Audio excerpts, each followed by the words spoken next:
it's a one-man band.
But it's like Wicked. I'll go like, oh, Wicked, you know.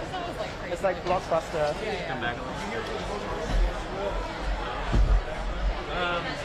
CR said we've been trying to contact Ryan because they can't record the show.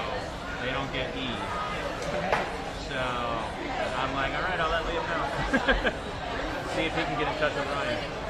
I'll get in touch with Ryan.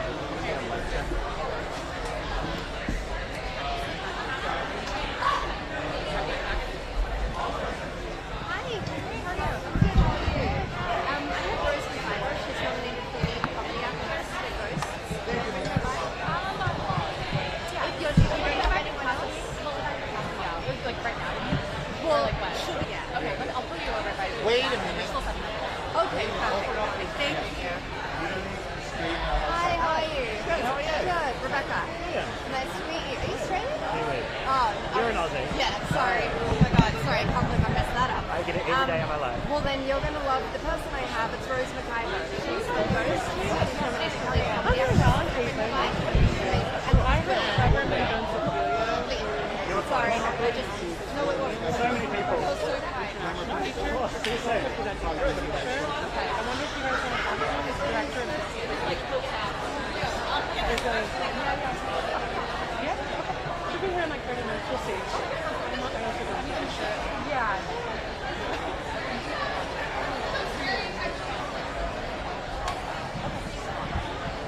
Of course. And it will be much busier. I think we'll do in 30 minutes. I'll check it out.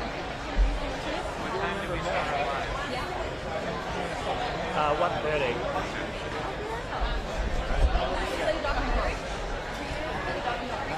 So, yes, when Ryan will flag to me that we're live on YouTube, and I'll do an intro. I'm presuming it'll be a bit... The main guy, How obscene is that? I'll just go back like this and then we'll run. Okay. And then I'll call off. Since we're live, we can't chat away. Well, Hi. Are you guys ready to start taking talent? I with Live Plus with Karat. It's the Neon International film, and definitely. International film. Yes, I just watched this movie the other day. It is. Like the sound and the music and everything was amazing. Okay. Yeah. Okay, you want to come right here?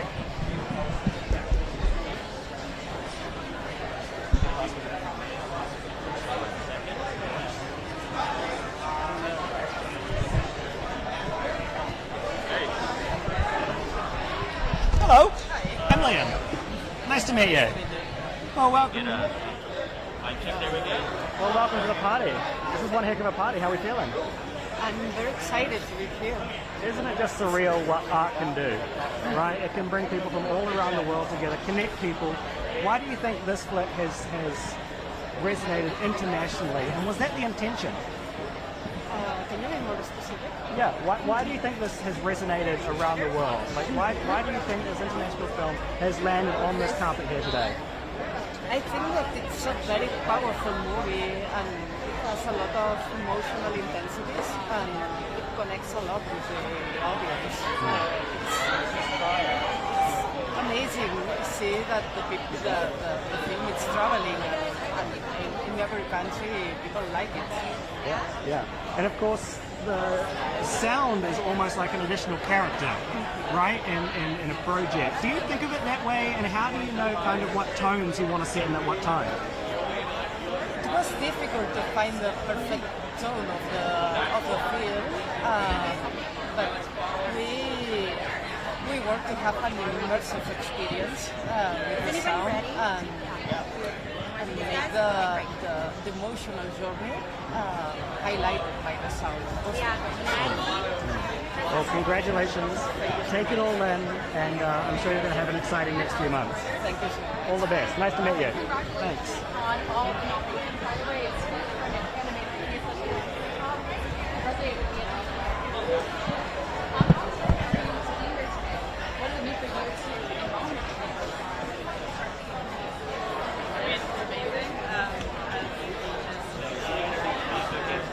Okay.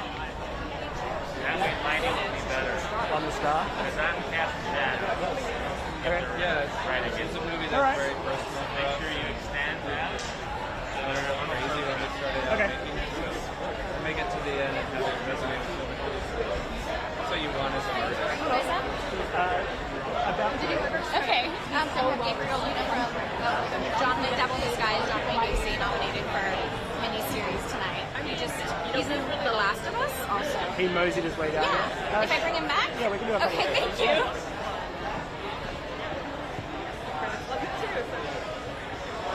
feel like when we were making it, we were like, so hard. Every scene is so hard to get right. And then we just kept going till we felt like we had. And it is nice when you see people who watch so many movies. Hello. They also have a pretty good radar for Nice to meet you. How you doing? So it's kind of nice to realize like, oh, they're appreciating some of the weird Happy New Year. Happy New Year, my friend. All set. Thank you, bro. A little sparkle for the carpet, you know?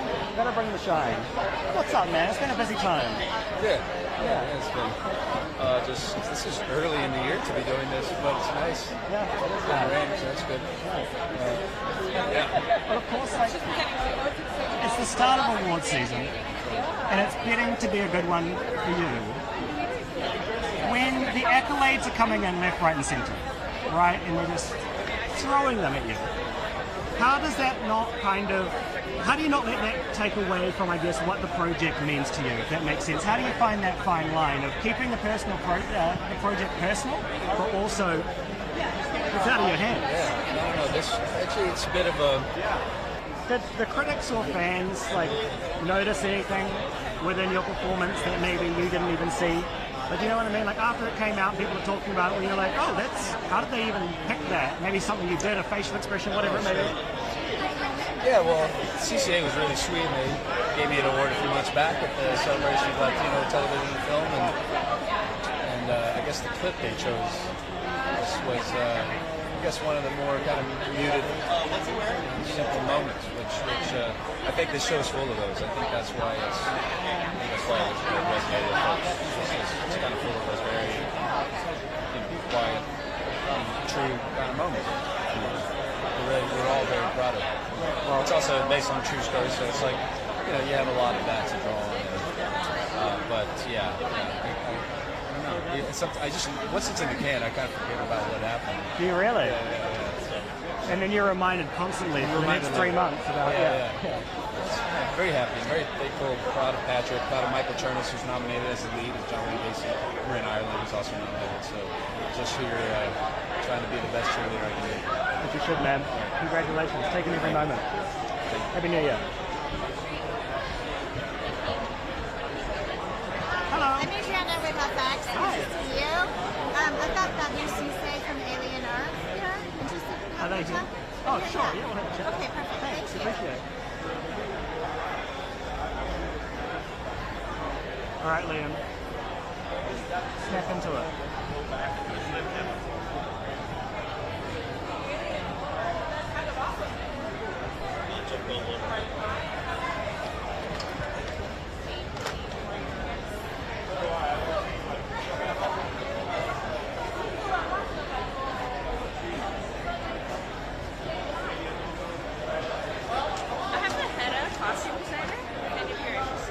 I'll have to pass, but thank you. I appreciate you asking.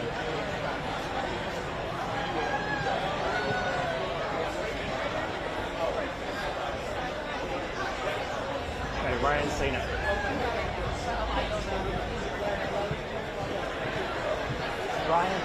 Ryan is alert. You all probably don't that were casting as a director. Hi, how are you? We got a battle of the Oh, come accessories. on, man. We gotta have a little sparkle You for the won. Critics' Choice Awards. Come on, bro. How you doing, man? I'm good, man. How are you? Good, bro. Happy award season. Thank you. You too. Happy New Year. Thank you. Happy New Year. Thanks, man. Yeah, I'm still. This is the first year that I've known that it's the new year. Yes. You know, I'm not going last. When I say last year, I mean 2025. Yes. Usually, Yes. I mean 2024. Yes, yes. Well, as I say, what an exciting way to start the year. And I mean, this show really dominated. It really took people by surprise. The franchise in itself is explosive. How on earth do you jump into something like that? Oh, When man. the backstory is so crazy, when the lore is so insane, and you Yeah. have to find your place in that world, how do you do it? Well, eyes closed, both feet, just jump. That's it. Yeah. I mean, we were in such good hands with FX, with Noah, with the whole team. I think the thing that struck me when I was on set was how everybody was obsessed with the idea of being there and doing their best work, living in the moment. And that's how we did the whole thing. Just one day after another, one scene after another, feeling connected, feeling happy we're there. It was an amazing experience. Yeah. Have you watched your performance back? Have I? Well, yeah. I watched it with my family. So watching back, there's moments when you go, oh, you don't quite remember it the way that it went. And then you go, oh, that's what that was in the end. Not what I thought it was. Well, it's also, I feel like you don't know what take they would have used. So you could be like 15 takes into something and you're like, oh, they really chose take 3 for that. I know, right? Exactly. Look, I trust the team. I know they're looking out for me. In the end, I feel like they probably protected me and protected the performance. And with the editing and everything else that they did in the end, yeah, they took it to another level, a level I didn't expect. Well, take it all in, man. Yeah, thank you. Have a great year ahead. Thanks, and you too, man. One more question. Take it easy, yeah. It's an amazing performance from you. Oh, God bless you. Thank you. What can we expect from it? Hold on to my I can't wait. Be safe. All right, take it easy. Thank you. Yeah, we're sitting with Art and Joe. I'm a big fan of her. We sort of messaged each other on Instagram, but I've never met her in person, so we're standing in. I think she's right there, actually. Yeah, she's right down there.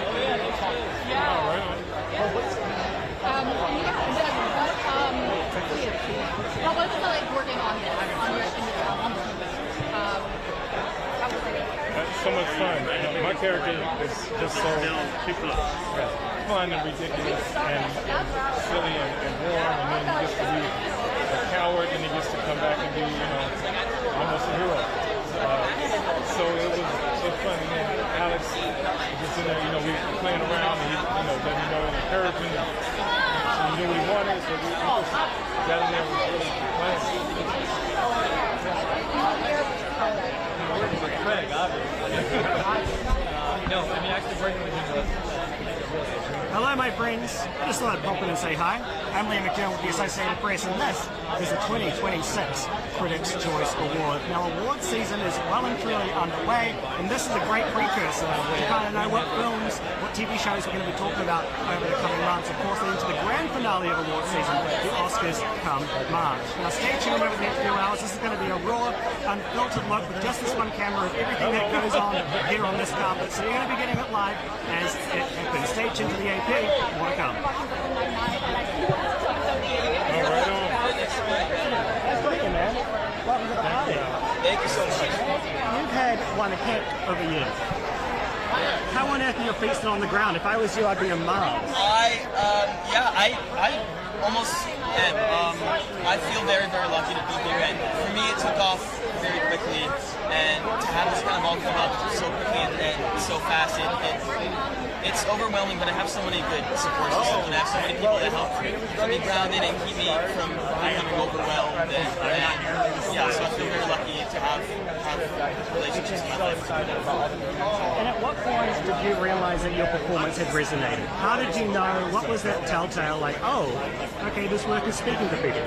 I think my movie went to Cannes Film Festival, and like after that, just a flood of reviews, and all of them were like how people really related to the storyline and how people related to the characters and their experiences. And I was able to hear like a lot of people talking about their childhood and stuff that made them emotional that really resonated with them. And so it was really special because a lot of the time, people watch movies for entertainment, but it's something different to kind of have a connection with the film and be able to share that with someone. I feel very lucky that I feel like I'm experiencing that.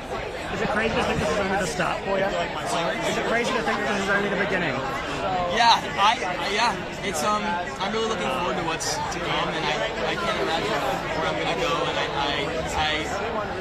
I started at like 8 or 9 years old, like a theater, and so I never really developed like a plan. Like if this doesn't work out, I never had a plan B. So I was like, I really hope I go somewhere in this because I don't know what I would do if this like stops for me. So hopefully, cheers to the future. Theater kids, man, taking over the world. Thank you so much. I appreciate it. Be safe, brother. All the best. Nice to meet you. Just bouncing stuff off of each other, and that's what you're for. So I would love to very much hope so.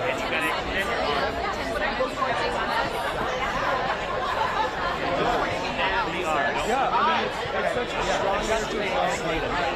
Obviously, we're all, lovers of cinema, so on this stage, I just see everyone celebrating and see how all the other films do. It's always exciting to be in the mix of this. There's some really strong things. Thanks, guys. Let's see how it plays out. Hey, man. Hey, I like your Hey, man. Oh, man, it's the start of award season. You gotta have that shine. How you feeling, bro? How am I feeling? Yeah, talk to me. I'm feeling like it's January 3rd. Yes. Is it January 3rd? It's the 4th. That's exactly what I'm Somewhere around the world, it's January 3rd. I don't even know what day it is. I need a nap, and I need an old-fashioned, and a beta blocker would be good. We could probably find all three of those inside, I would say. And if not, I'll just take a little stroll out in the Santa Monica and come back with all Exactly. Well, I saw you at the premiere, and it was an exciting time for season 2. It was one of those moments of like, oh, okay, season 1 worked so well, how is season 2 going to work? Now that you've seen how it worked, are you stoked? I am. I think there was a thing I was saying going into season 2, this idea of like, all relationships in the first 6 months are exciting and new and nothing can possibly go wrong. And I think that there is like a side-by-side thing with season 2 of like, it is about relationships that are a little bit more steady in it. Not everything is going to be perfect. And the first season being so much about the fireworks of brand new love, like the second season is a little bit more about like, okay, well, what do you do when that's all over? So I'm glad that the audience hung with us for that, when it's not all fireworks and it's not all easy and not everything is perfect. Keep doing it, man. Stick around. I can't wait for the next one. Thanks very much. All the best, brother. Be Good safe. to see you. Happy New Year. Happy New Year. Hi, I'm Alice with Reuters. Hi. How are you? I'm doing great. Give me 1 second. I'm sorry. Position ourselves. Sorry, Jack, am I in the way? Okay. All right, I'm rolling. Thank you. Okay, so Nobody Wants Us. It was fantastic. The second season. Love you indeed, by the way. Can you just talk about what it means to be here today? You recognize like the Vince Gilligan show. You always hope that whatever you find an audience. And there's just so much around that it's really hard for really fantastic shows to break through. So the fact that it broke through and found a big audience is incredible. I think being here, like the recognition is great. Hello. Hi. Hi. Liam, how you doing? I love your kids. It's a little sparkle at the start of a war season. I love it. How you feeling? I'm feeling good. Thank you. Are you happy? Do you love this part of it? You know, it's my first time being at the Critics' Choice, so this is very exciting, and yeah, so I'm a newbie to this. Yes. It's so interesting award season because, you know, we're celebrating the art that people have created. Yeah, I just really hope they don't. When something becomes I tried my hardest. Large, which in your case it very much has. How do you kind of keep it personal to you? How do you keep the accolades aside and what the project means to you kind of sacred, if that makes sense? Yeah, and I think that's probably well. First of all, like, you know, when you work on something and you love a project so much, like Pluribus has been such a labor of love for everyone, and to see it being received the way it has, it's been truly an honor and surprising, and it's been a really special journey. And Ray Seahorn being nominated as well, and I hope she wins because I love her so much, and I think she's incredible. And keeping it sacred? You mean like, what do you mean like keeping it sacred? Like you work so hard on this thing, and then it becomes the #1 show on Apple TV ever. Yeah, which is incredible and it's wild, yeah. But like, how do you keep it personal? How do you keep that project that you work so hard on from not being out of your head? Can I tell you something? Have the kids seen the show? Absolutely not. They're 4 and 3. Okay, so I don't think they're not ready for it. They still have time for that, and when they do, I'm sure they will have a crazy moment of like, wow, my mum is super cool. Which is hilarious. So they don't understand the concept of what I do and what it means, but one day hopefully they will. One day, trust, you will be the coolest mum in town. I hope so. Well, I'll tell you one thing. When I did get to learn how to operate an excavator, I had a bunch of videos, and that made me a really cool mom in their eyes. So that's pretty cool. Why did they think you were doing that? Were they just like, oh, mum's at an excavator today? I don't think they understood it, but they thought it was pretty cool. I love it. Well, congratulations. Take it all in. Thank you so much. This is really nice Be to safe, meet you. okay? All right, you too. Thank you. Hey, Ashley. Over. Ashley. Hey, Pete. How you doing? Good, man. Thank you very much. Thank you. Bro, I love this show. You've probably heard that a lot. I have. You have. How do you not let that get to your head? Or do you like it to get to your head? Is it a good thing? No, I'm a very, very humble man, but there's nothing that can, there's no way I can ignore what the show has done and how much love the show has gotten, and like, we're just so thankful for that. Like, I'm a young black kid. Well, my inner child is still a young black kid from Peckham, right? You know, and there was nothing in my mind that would say I would ever be in this position here talking to you. So I'm just lapping it up, bro. You know, honestly, I'm in love with this whole train. I mean, when you were shooting it, you must have known you were into something special. Or because the shooting process was so intense, was it just like, God, I hope this resonates? Like, we hadn't seen anything like this before. It was so original. One continuous shot thing kind of make it easier or harder for you to stay in character? Because you have to be in character. Like, when I was watching it, I was like, what are you doing on the side? Like, when the camera isn't on you, are you just like, la, la, la, la, waiting? Like, what? Are you still, like, in the vibe? No, you're fully in. You stay in, stay connected the whole time. You know, once that you hear action, the train's gone, you know. And for me personally, especially in the first episode, I didn't really have a lot of off-camera time. Second one, I didn't have any. So yeah, it was really tough, like, to stay focused. But actually being in the one-shot process means you have to stay alive. You know, it forces you to be better. And I think everyone raised their levels for this show. Yeah. Why do you think it worked?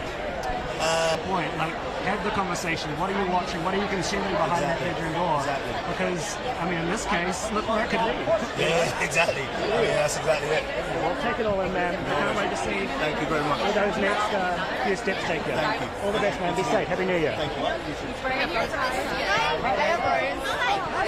I'm a Kiwi. Where are you from? Kia ora. Kia ora. Good to meet you. Oh my gosh, it's been a while since How long have you got? I have been here 8 years. I'm like you, I'm 15. That's a long time. 15. That's a long time. One when I left New Zealand. Exactly. Where are you from at home? I'm Auckland. Where? I'm not sure. Not sure, I'm West. I'm from Titirangi. You're from Karanaka? Titirangi. Oh, Titirangi. Yeah. Oh, amazing. Yeah. Have you got home recently?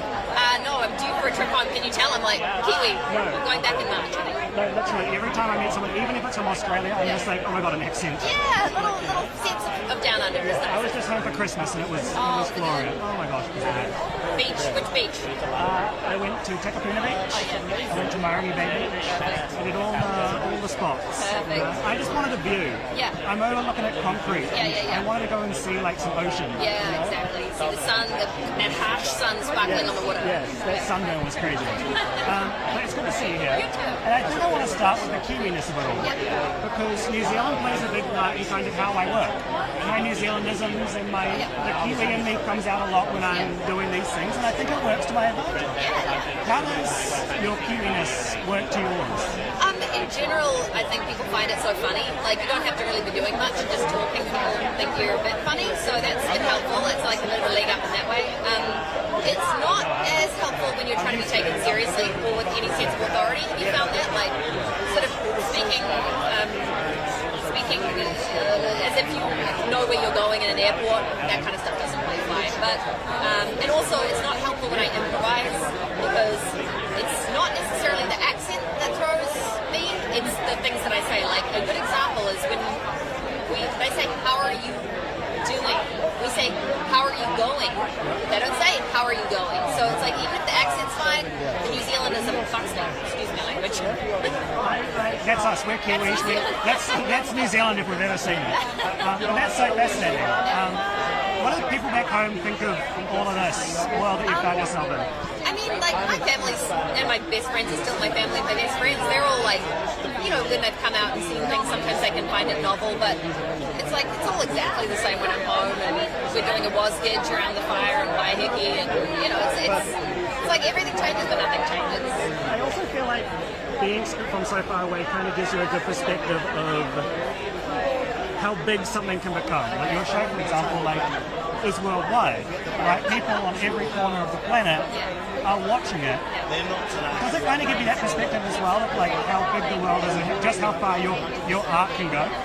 Yeah, I mean, I remember when I was 13, vividly thinking, if anybody ever put me on a plane to fly me somewhere for a job, like that's it. That's the top goal that I ever had. I was like, to be sort of considered an interesting enough activity flown somewhere for a job. And so the fact that I get flown to Montreal to do this, like that's never left me. That's surreal. It's like, there's so many good actors in Montreal, by the way, and I'm very lucky that I get, you know, I've got this great job, and the sort of enormity of this industry in the world and everything, but you also run into the same people every 10 minutes too, so it's kind of the big and the small together is what's interesting about it. Have you been able to watch yourself on a plane yet? Have we gotten that? To be honest, we film for like 6 or 7 months of the year, so I don't really watch much of it when I'm not at work, because that sort of feels like work to me, but I end up watching like Grand Designs.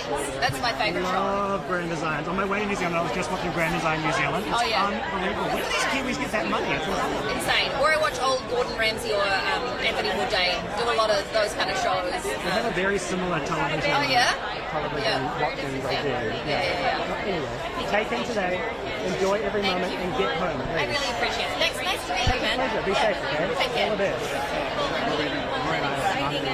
This movie isn't, right?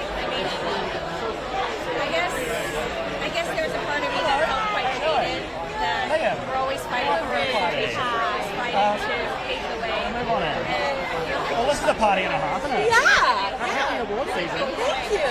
Thank you so much. I feel like the clock just struck 12 a couple of days ago, and here we are in our fancy outfit. That's correct. That's correct. Yeah, well, you look great. Welcome to Art. You know, we're celebrating the art form, obviously all throughout the next few months we're going to be doing that. How do you gauge if something you've done has resonated? Obviously, accolades aside, how do you know that your performance has kind of worked? Yeah, that's such a good question. I mean, I always feel like on set, you can tell if the crew says something to you, then you know. And I feel like the crew on our show was often very responsive, and that's your first sign. And then my second sign is when my peers reach out to me, and before all the awards have happened. that's when I feel like I know it's really making a mark, because people like in the industry are seeing so much stuff, and when you feel like your peers are like, hey, I watched that thing, that was amazing, that really did what it set out to do. That's when I feel like, okay, but the first sign is really when the crew on set is moved, and then you feel like, well, you say that your crew's quite reactive and they speak. Like, how do you know when a note that maybe someone on set is giving you is right versus instinct? Like, how do you pick and choose? I mean, to me, I always feel like, well, hopefully once you said yes, you already trust the people you're working with. But I feel like the collaborative energy of it is really exciting, as long as like you take your swing, and then when the note itself reveals something you haven't thought of, that's what you want. That the person who's giving you the note is like revealing an element you wouldn't have thought of. And then I feel like it's somewhere in all of that. It's kind of adding it and throwing it in the hopper so that it all combines together to make something. Well, good thing you did what you did, because it worked. You're here, and I say you look glamorous. Enjoy every moment. So nice to meet you. Be safe. How about that? Thank you. Thank you so much. So, how's it feel to be here tonight? It must be crazy, right? The first award show of the season. Yeah, I can't believe it. I feel very grateful, very lucky to be here. I feel so lucky just to be on the show. So, to have the show nominated and be here and celebrating the movie's hard. Looking cool, man. Looking very suave. You are too, man. Thank you, man. You saw yourself shape, man. Man. It's a good choice. Award season is here. It is. And it's going to be a big one for you. You know, I'm hoping so. I really hope on behalf of our show and all of the couple hundred people that work there every day. All of these things mean a lot to them. Obviously, everyone's not here with us tonight, so I really hope this is a great night for us. It's no secret that there's been a bunch of medical dramas before. We think we had seen it all until the pick comes along. Why did this one hit differently? Why did it resonate in a different way than some of the others have? Is it the authenticity? What is it to you? What do you put it down to? I would definitely say the authenticity. I would say also for the fact that, you know, our show is, Dale said, it's not just directors and ADs. We have actual doctors. We have actual emergency room doctors that are there with us, making sure we get the medicine. I've also been told how much the medical community is enjoying our show. That's a lot. You know, as a director, we don't wake up in the morning and say, I know how to do a supraclavicular subclavian. See how I got that out? That's just from script reading. We have those guys here to help us really make it authentic. I think even after a time, and we were all on lockdown for those years, and we didn't go to doctors and we didn't go to hospitals as much, you know, unless it was really bad. There's something refreshing about this. This is almost like we're welcoming people back to the emergency room. And I think a lot of us have questions after coming out of hibernation. And maybe we find them in the show, but at the same time, there's so many things going on with the storyline, right? But it's authentic. Authenticity is the number one thing we aim for in the show. And it worked, and it resonated. How do some of the more intense moments not get to you? How do you kind of put it aside? Or is it good if it gets to you? You know, I tend to be more of a reactionary director. I won't give you a spoiler, but in this season, there was something I was directing in a later episode of this season. And I remember after our first 3 takes, each one, got up from my chair and I walked out. And I went 10-1, you know, which is our code in this business for stronger break time, bathroom, whatever it is. Because my eyes were filled with tears every single time. Now, the performers this year were just as great as the performers season 1. And if there were some tear-jerking moments season 1, we definitely didn't sell you short on that for season 2.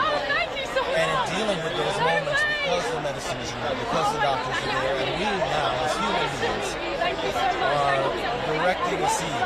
When we're there taking it in, it's really hard not to let that affect you. Maybe there are others that it didn't. I mean, I'm a big softie. So. The best art moves, man. I agree. It's hard to really get. It's just a true raw human condition, and it's really hard, I believe, for myself just not to be moved by it. Every day of the show, we show you a true raw human condition. Thank you, man. Thank you, Liam. Appreciate you, man. Thank you so much, man. You know, coming out of the holidays, it's definitely was something to look forward to. A little glam on the other side of the holiday season. Everything is at its darkest, you know. It's been really exciting also to get to see your friends and your peers and celebrate everybody have a little moment of busyness.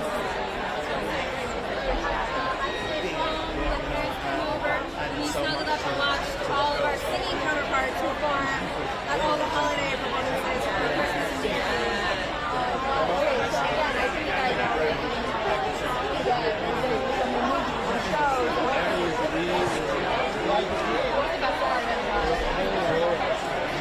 I've been close friends with my internist. They've been friends with her forever since I moved many years ago.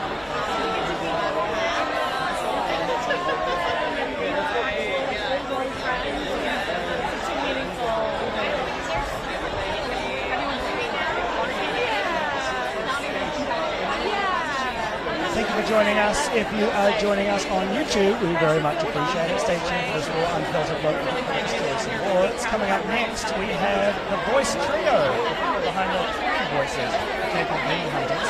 Well, I am biased because Brian Tyree Henry is my dear pal, and we did those meet together. And I love Brian and Bob Barrymore so much. So I can't wait to show up here.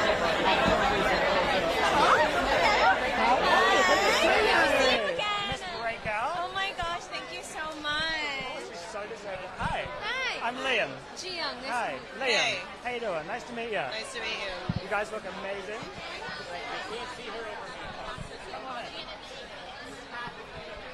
Okay. Well, welcome to the party. Thank you.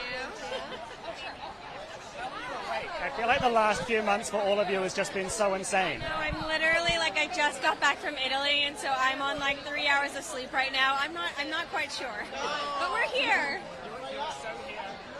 Have to be here for the next few months because I have a feeling it's going to be a big few months for the whole K-pop Demon Hunters gang. You know, it's interesting.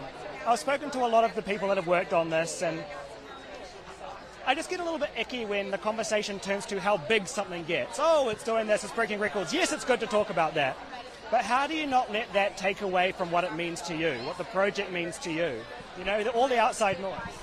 It doesn't feel that hard because I feel like all of this stuff is really abstract. It's numbers, and then I've been meeting a lot of fans, and so that's been really grounding for me to just actually talk to people and hear about how the project has impacted their lives on a personal level, how often they watch it, how comforting it is to them. So yeah, that makes it real to me, and that makes me feel really humbled. Yeah. Yeah, I mean, I think for me, it's one of those things where we make art and we want to share it. We want everyone to love it, but not everyone usually does. And I think something really special about this is that there's so many different ways to interpret the movie, and people have found peace and healing and joy in so many different aspects of the film. And so it's exciting to see that and see that it's meaningful to everyone in a different way. And so I don't think it takes away at all from like what we did or what it means to me. That you're all getting, like when you go through your Instagram message requests, which I'm sure are all pretty bananas right now, like what are you seeing? Like what are people saying, and kind of how do you not let these nice words that people are saying kind of just become a passing comment and actually let them sit with you? I think we all make art to reach another person, and we're all hoping that it like finds people where they need it. And I think all the like numbers have been crazy and insane, but I also think it's like it's getting so much love because it's speaking to people wanting to be true to who they are, and people feeling vulnerabilities and maybe being ashamed of parts of themselves and finding a way to love it through the movie. And that's really like what I'm getting a lot when people message or send a comment. So it's really meaningful every time. It's so in the pop culture zeitgeist now, which is crazy because usually it takes a few years for that to happen. This has happened in such a short period of time. Do you enjoy seeing kind of how people translate different, images or lines or whatever it may be and turn it into something new and kind of make it their own, whether it be artwork or edits or, you know what I mean? Yeah, I mean, I think it's so fun because it's cool to see one project inspire so many different people in, again, ways that we never would have imagined. And again, I think this project is special because so many people worked on it to make it what it is, right? I mean, we as actors, especially voice actors, we're still such a small part of a very, very big project.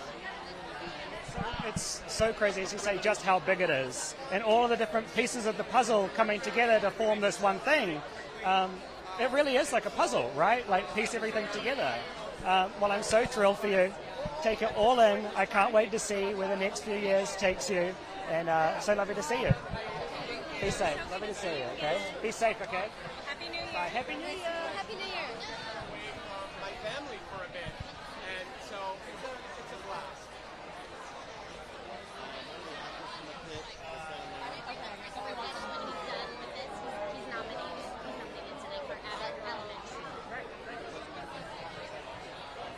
Hi, I also have Sherry Cola. She's presenting tonight from Shrinking. We'll have to pass on that. Okay. Thank you. Thank you, Doug.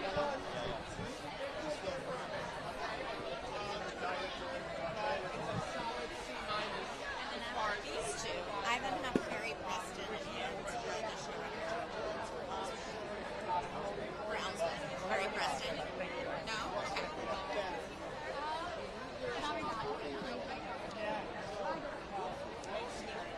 Deborah Klein at the Diplomat, the showrunner. Hey, man. How you doing? What's going on? Hey, you're looking smart. Thank you. Appreciate Hey, that. welcome to award season, bro. Welcome right back at you. Here we are, 4 days in. Let's go. The party has truly begun. And I feel like every award season for Abbott Elementary just gets better.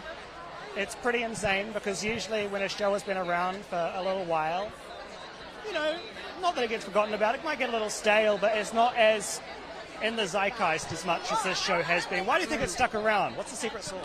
I think the show's getting better. I mean, I really thought our show worked from the jump. I thought Quinta, is an unmitigated genius who could, really do no wrong. But from our first season, it really felt like something I hadn't experienced before. And it gelled, and I thought we were working with the best of the best, in front of the camera and behind. And now in season, we're halfway through filming season 5, even though we're here celebrating season 4. I can't believe it, but this is going to be the best season we've done yet. It's just, we all speak the same language now. We're all really trying to make each other laugh. And our writers are writing for us in a way that they never could or have before. And so, we're taking some big swings this year, and I'm so excited for people to see it. And it's not lost on me that we get to be here, 5 seasons in a row. I feel as much as we're making the show very much for ourselves, to be recognized, to be honored in this way, especially by critics, is humbling. So, here for it. 5 seasons, I mean, not many people get that, but when you are 5 seasons deep and you take that time off in between, right, maybe a year, a couple of months, whatever it may be in between seasons, how do you ensure that you come back and you're the same character that you were a year ago, if that makes sense? Have a good night. You too. Hello.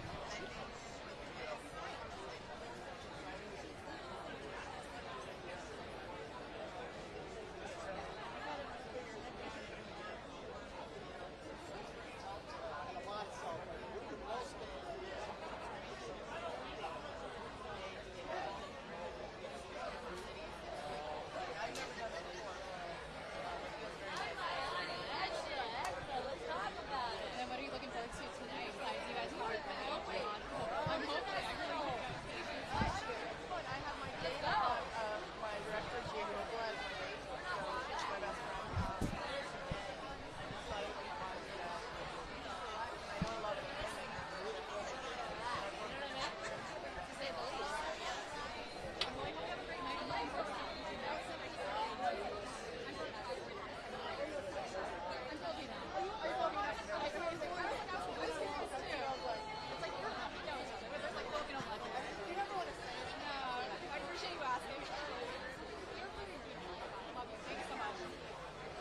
Hello. I'm Liam. Hi. Nice to meet you. Autumn. The Critics' Choice Award. Oh, thank you so much. Welcome to award season. Like your thing. Sparkle for the Critics' Choice. Yeah. I don't need to tell you that this is going to be a very big award season. The next few months are going to be pretty wild for you. I know. This is my first, I've been doing a lot of stuff, but this is my first, thing with the lights. I've been to, smaller stuff, doing a lot of press, but not this big yet. You hadn't told me, I wouldn't have known. Oh, okay, cool. Yeah.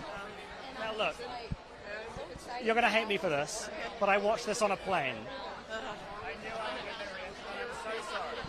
But the reason I'm telling you this is because even on that screen, the detailing that you have implemented into Sinners is just unbelievable. It takes you there. It took me out of this 12-hour flight, and it took me back then. Like, how important was it for you to authentically portray that time, which, you know, isn't portrayed that much in modern media? The work is so felt, and I think when Ryan wrote it, you know, it's based off his Uncle James, and it's a very personal story. He sent me some references from the 30s, like old photography, some black and white photography, and you just feel it, right? So you feel it in your bones, and you want to recreate that in a, you know, it's a modern world now, but you want people to kind of travel back, like you said, and so, you know, exposing it and making the textures right, and then working with the designer and the costume design. Like, I think everyone did such a great job that people do feel transported, even on a plane. You know, you didn't see it in IMAX, but maybe one day you will, and you'll be even more transported. Yeah. I look forward to that day. Are you Australian? I'm a Kiwi. Oh, you're Kiwi, okay.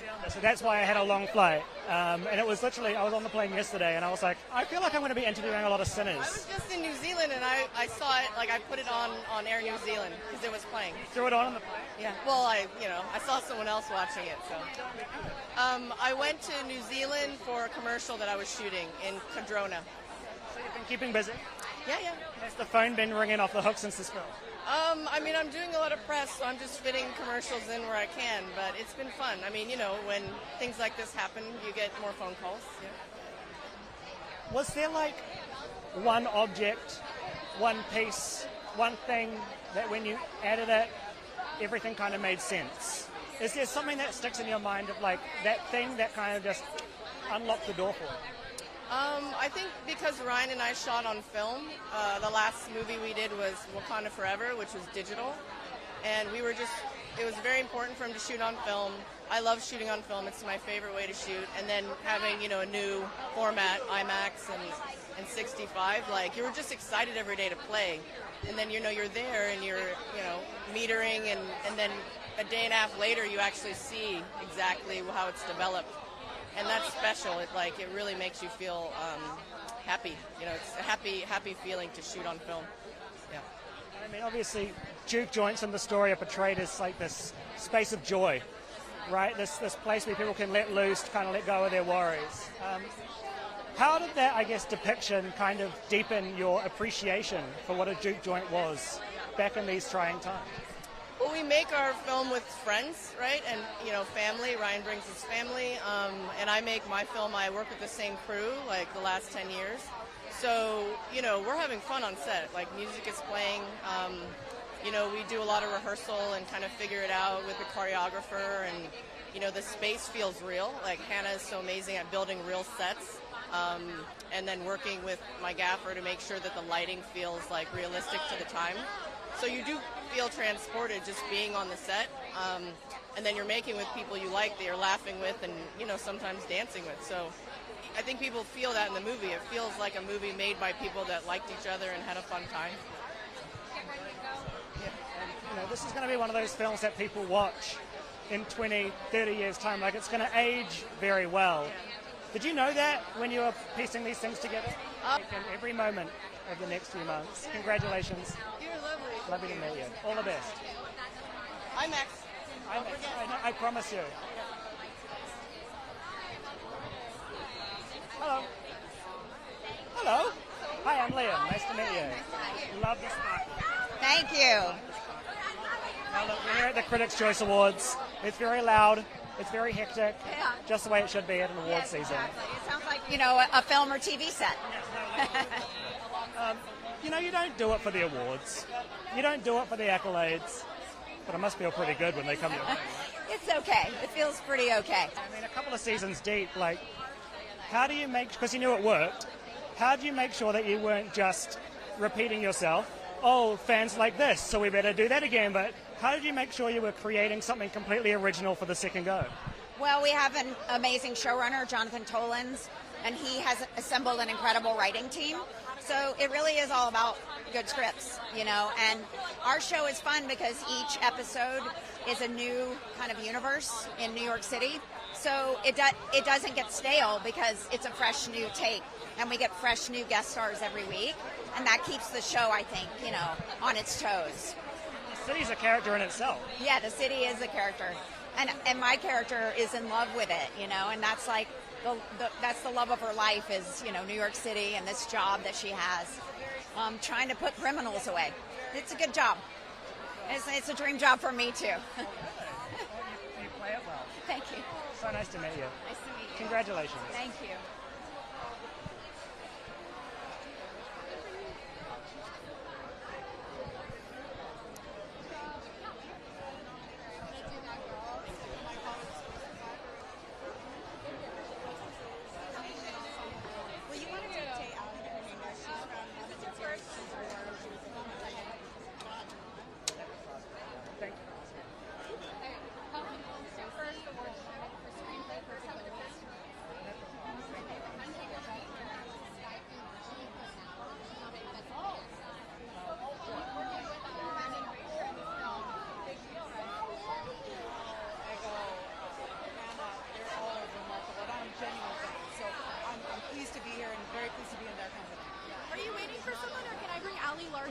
We're about to do that.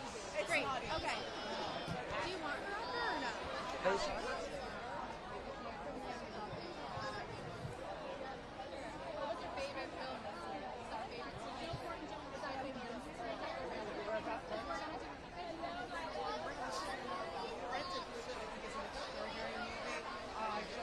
Hi. How you doing? Liam, nice to meet you. Joe. Hi. Hi, Joe. Liam, nice to meet you. Come on in, fellas. Now, I don't need to tell you that Ghost is huge. Ghost has done what it needed to do. It's out there in the world. I mean, when you're working on something like this, is it a moment of just like, God, I hope this resonates? And then when it does, are the things that resonate the thing that you think, that you thought would resonate, if that makes sense? Well, you know, we adapted it from the English show, so we knew there was something there. We knew there was a concept that was that worked and that was great. It was just, you know, could we pull it off? So you hope that's the case, and we've just been so thrilled with the reception that we've gotten from the public, and people love the show, and we've gotten to make so many episodes. And as far as what you think resonates, I would say, yeah. I mean, we're trying to make everything resonate, so it's not a huge surprise, yeah.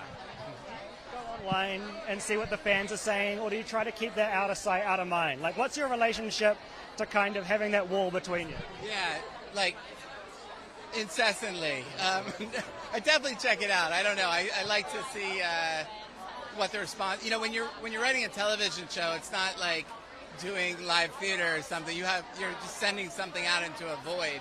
So it's interesting to see what people say and you know, what sparks ideas just off of their questions, you know? Yeah, sometimes they'll point out sort of seemingly plot holes that are inconsistencies, and we'll talk about that in the room and think about ways where we can address that and turn them into stories. We've gotten a handful of episodes that way, of just talking about like things that people have pointed out that are either not incorrect, but are sort of like cause questions. Keep doing you. It's working. Thank you so Thanks, much. Really, Liam. All thank the you best. so much. Be safe. Appreciate it. Enjoy. Thank you.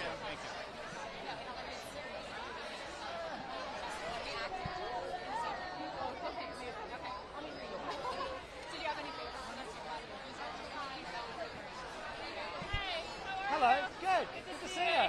Welcome to the party. Dang, I know, it's a big party in It's here. a It's a bit loud. That's We all okay. yell at each other. I just had some gum, so hopefully we're... A little bit ago. I don't know if it was long enough ago. Like, I'm sorry for whatever happened. God, I love your brooch. It's a little sparkle. I feel like the starter was. Mine. Okay, that's a bit bigger. That's pretty rude. It's a bit bigger than mine. Yeah, it's pretty good, right? Pretty nice. That's pretty nice. Just for the night. A bodyguard comes and picks it up at midnight, so. Now look, it's been a huge few months. I know, right? It's so exciting. I'm thrilled for you. But I want to take it back to shooting. How did you know that you'd nailed it? Did you know? Or afterwards, when everyone starts telling you nailed it, is that when you could kind of be like, oh, okay, I did? no one really says that. You just kind of wake up every day, you go to set, you try to do the scenes, and then afterwards, I partied pretty hard when we wrapped because I was like, we made it. And then I didn't know the edit process would like destroy my brain. I dyed my hair blonde and got a belly button piercing that's like still infected, and that's when sort of I went through ego death. And there was no moment that anyone was like, the movie's great. It was more like, we're done. Yeah, I'm still kind of waiting, like, I don't know, it's a really weird thing to put a movie out. I can't believe it's even a movie. I still think it's a script, so I'm still wrapping my head around the fact that it exists. Are you on Earth? Not really. You see me floating. I'm an Aquarius, so I float. I love it up here. What are you? I'm Scorpio. Like my mom. Good for you. We're good people. People give us a bad rap. Of course. Lots going on up there, huh? Yeah. That's why I interview, because I'm a chattermall. Yeah, me too. My brain doesn't stop. Well, I'm on a beta blocker. My first time for one of these doing a beta blocker. It's the way. This is going to be the... you want one? I have one in my purse. That's crazy. I'm not... Like my interviews would be average if I was there. No. You're good. It's perfect. I'm so glad that you're in the right place Thank you. for today. Well, take it all in. So nice to see you, and I will see you at the next one. Be safe, okay?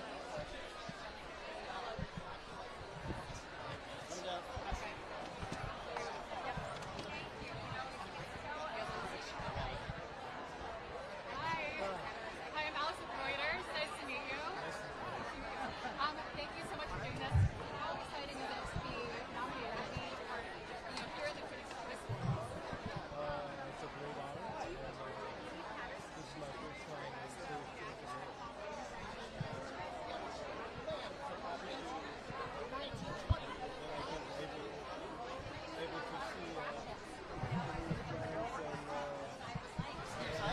It's a story that everybody can understand.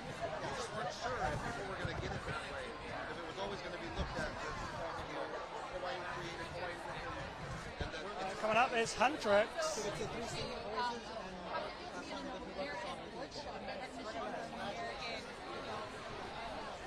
Hello. How you doing? Nice to see you. Come on in. It'll be a tight squeeze.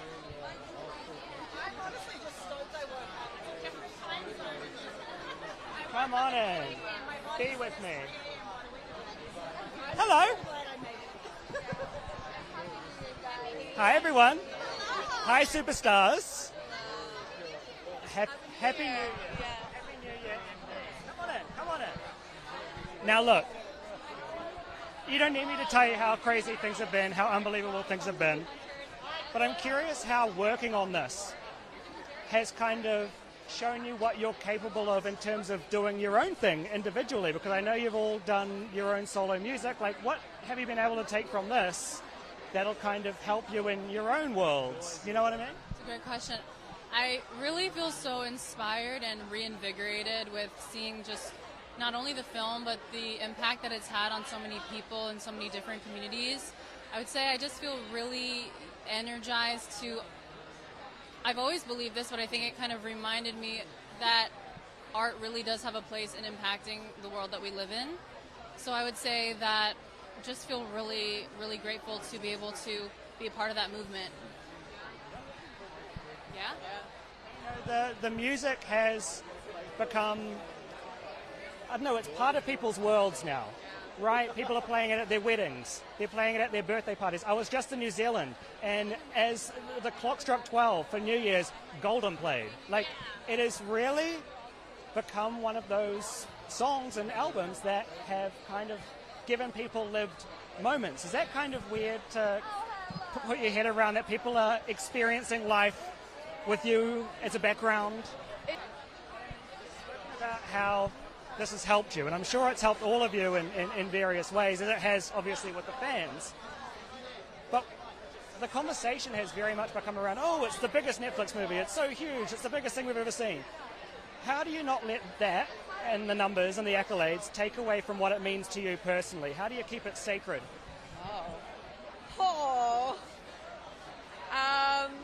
Listening to my old demos, I'm kidding. Yeah. Well, honestly, just the fans' response, though, because the way they're responding is how I responded, right? I think they really feed into each other, you know? I feel like... I just call my older sister, and she reminds me I'm just a human being, and she's very good at humbling me. So, yeah. As soon as my head gets too big, I call her, and she's like, who do you think you are? Exactly. And, you know, you've been doing performances left, right, and centre. We spoke about in a previous interview how obviously being a real group was never the goal. Now here you are, New Year's Rockin' Eve, this, Thanksgiving Day, blah, blah, blah. You get the gist. How are you protecting your voices right now? Like, how are you making sure that your instrument that you very much need to have for the next 3 months is protected and safe? I'm wearing a mask everywhere so I don't get sick. I got sick six times in a row since like July. Like July, August. Oh my god, so many. Bronchitis twice. So it's just like trying not to get sick is the main thing. But yeah. It's been so hard for me sitting on the couch, just watching them perform, protecting my voice, drinking tea. You know, I've been doing my best, but you know, yeah. I'm fascinated by your story because I watched the video of how you created the song, and you really piece it together. And I don't think, you know, it's so interesting because the music can live by itself as its own product, and then in the film, and then it all just gets married and it becomes this big thing. The writing process was really fascinating, and because it was so, I don't know, you worked so hard to bring this piece together. As you say, you can sit back, relax, and see the girls shine. Is it weird that this little thing that you had on your phone is now explosive? Yeah, 1,000,000%. I mean, even to the question about, like, you make something personal and how it feels to have it be received by the world. I think all of us in different ways, I mean, writing, singing, but everyone who worked on the movie, you know, we're in our own tunnel making something that means something to us, and you hope that it resonates, but you never know, project to project, song to song, and to see a response like that from something so personal that we all made together, I think, is part of what the balance is, in a way. And the fans want to know, when are we going to hear some other songs live? How do I answer that question? I'm waiting to hear what it sounds like. Come on, girls. I mean, we want to do it. We want to. You know. Look, I'll do it. I'll do it. I'll sing acapella. We'll just get in the back. Well, we just wait. Be patient. Patience a virtue. I'll be patient. Anyway, so nice to see you. Be safe. Take it all in, okay? Enjoy. Bye. Happy to see you. Bye. That was Hunter X, the singing voices from K-pop Demon Hunters. If you don't know their song Golden, you would be living under a rock.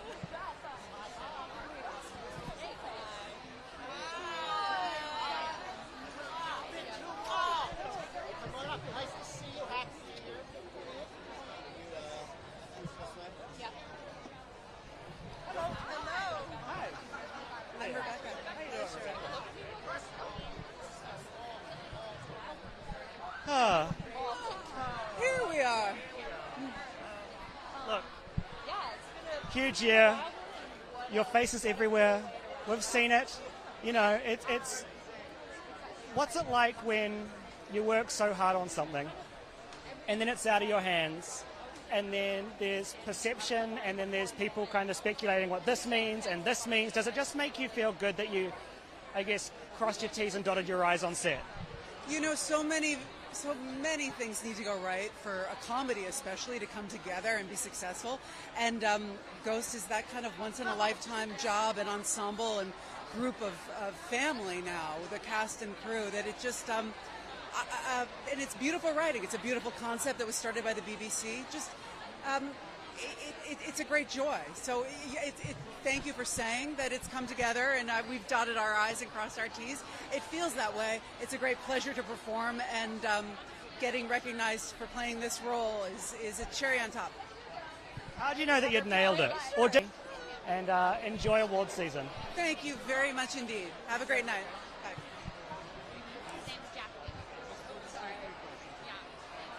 Hello. It's all go here. I know, man. Jeez. Sure. Good. How you doing? Yeah. Pretty cool. Pretty weird. Thanks. Happy New Year to you. Thank you so much. Look, at what point did you realize this is going to resonate? This is going to resonate? Yeah. Meaning the show in general, or my...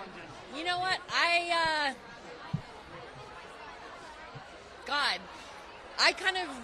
It resonated for me from the jump. And so, I just kind of had to hope that what we thought was very hilarious and dramatic and was gonna find a wide audience, and thankfully it did. In a very big way, yes, absolutely. Did, it's the Critics' Choice Awards, did the critics and did the fans and the feedback kind of, I don't know, open your eyes up to something in the show that maybe you didn't see when you were on set or didn't understand, and kind of understand it in a new way? It was more just a cool thing of when, all the time when we were doing the show, it is a wild, wild comedy. But I think to a person, everyone involved was coming at it with full earnestness and almost like we're doing a drama. And so that mix, to realize that mix was working for audiences and critics was very, very satisfying and validating to go like, yeah, just mean it. Even when it's ridiculous, if you just mean it, it's true. Yeah. Take it all in. Yeah, enjoy today. Thanks. All the best. Be safe, okay? Yeah, thank you. Thank you.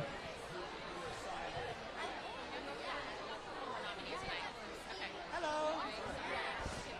Hi, sir. Nice to meet you. I'm Liam. Nice to meet you. I love this detail. Thank you. I love this too. Thank you, sir. We're sparkly brothers today, eh? A little sparkle for the carpet. Yes. Now look, my friend. This is a good show. Yeah. But I've never been here. This is my first time. You're used to the red carpets now, right? You've done a few of these. Yeah. Yeah, I've been red carpet a lot, but not in Critics' Choice Awards. Yeah. But this is amazing. Yeah. To say it's the Critics' Choice Awards, and we're celebrating kind of the art form and the reviews and what people know and take away from the show. Did the critics or the fans notice anything in your show that maybe you didn't even realize? 평론가들이 해준 말 중에 배우님이 직접 봤을 때 모르셨거나 이렇게 미처 몰랐던 그런 거를 배운 그런 순간이 있었을까요? When I went to Venice Film Festival, after the screening, one of the critic wrote an article, and he said, I did slapstick comedy in No Other Choice, but I've never thought I'm doing it when I'm filming it. But yeah, that was surprising. Really interesting to Yeah. hear. In something like this, how do you make the 20th take of something feel just as fresh as it did the first time? How do you keep it constantly fresh? That's what I do. That's our job. So I need to clean up my emotions and everything inside. We need to do it very quick. Yeah, we need to go, from the beginning, and we need to do it again. Yeah, that's our job. So maybe I'm kind of used to it now. Yeah. And what goes through the mind when you hear the word action? When you're in the zone, the cameras are rolling, action. Are you thinking, or do all thoughts leave your head and you just serve the scene? 그 액션이라고 불렀을 때 생각을 많이 하시는 편인가요? 아니면 생각을 다 놓고 감정에 충실히 하시는 편인가요? Yeah, thinking is not good for acting. Yeah. Sometimes, if director asks me something to do, then I have to think a little bit. But mostly, it's up to emotions. Yeah. What did you need to, I guess, unlearn about what you thought acting was to get into this role? Was there anything that you had to really kind of change your ways to find that character? 연기에 대해 잘못 알고 있었던 것이 있으셨을까요? 또 고쳐야 됐던 점, 연기를 하시면서 배우시면서. 내가 뭘 보여줘야 되겠다. 그러니까 뭐 다른 말로 얘기하면 시청자나 혹은 관객을 의식하는, 그 사람들이 내 어떤 감정을 차려야 한다라는 그런 생각을 가지는 순간 연기는 만들어지는 그런 자기적인 모습으로 비춰질 때가 있어요. 그래서 연기를 할 때는 온전한 자기 감정을 믿는 수밖에 없다고 생각을 해요. 뭔가를 보여주려고 하는 순간, 그 순간 되게 자기적인 것들이 나올 수밖에 없다는 생각이 들어요. I think a tendency to really want to show the audience something and really express a very specific type of emotion. I think that's when the acting feels very made and artificial. So I'm very aware of that. Just being focused on my own internal emotions instead of trying to show the audience something in particular. Of course, I mean, between all the different things you've done over the last few years, you've had a big few years. Are you now able to, I guess, be a little bit more selective with the roles that you want to take on? And how do you pick and choose at this point when you've had so many projects that have just been so big? 많은 프로젝트가 성공적이었는데 그 다음 프로젝트를 어떻게 선택하시는지 그런 기준이 어떻게 되는지 궁금합니다. The most important thing is fun. Yeah, it's very subjective point of view. But if I feel like that, then I do it. Whatever message is. Do you know it's fun as soon as you've read the script? Like, at what point do you realize, oh, this is fun? What is that thing that makes it fun for you? 그 재미라는 것은 상당히 주관적인 거여서 굉장히 우울한 영화임에도 불구하고 그것을 다 읽었을 때 나에게 어떤 감정의 움직임을 줬다면 그것 또한 난 재미라고 느껴요. I think this fun is very subjective. So even if it's like a very depressing story, I think there can be fun that is reaped from that. So I think I can be really emotionally moved by that, and that could be fun for me. Keep having fun, man. Thank you very much. That works for you. Thank you. All the best.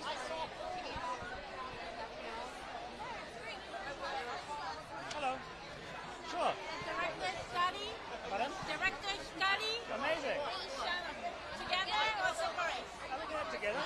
Thank you. Rental family. Hello, how you doing? I'm so good. Congratulations. Thank you so much. Yeah.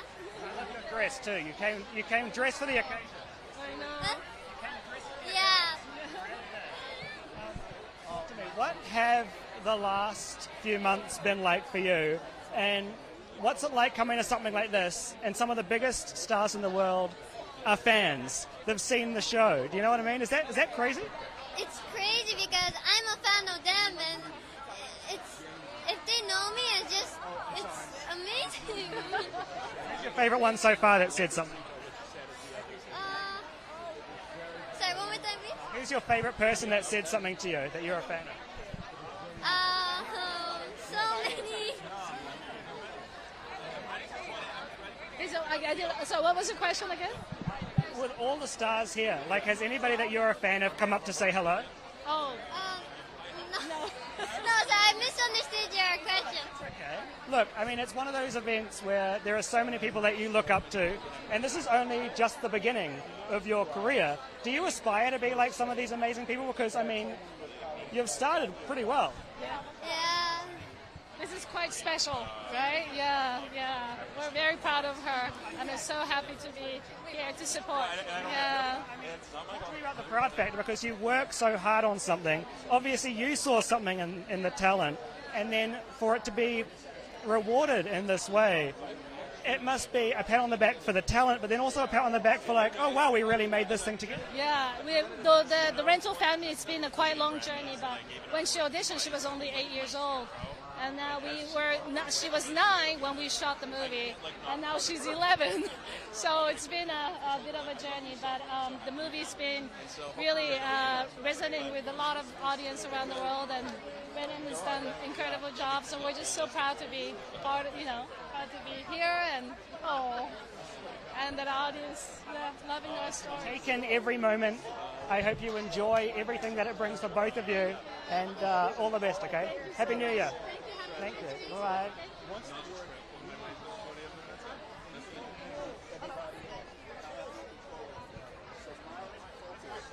Hello.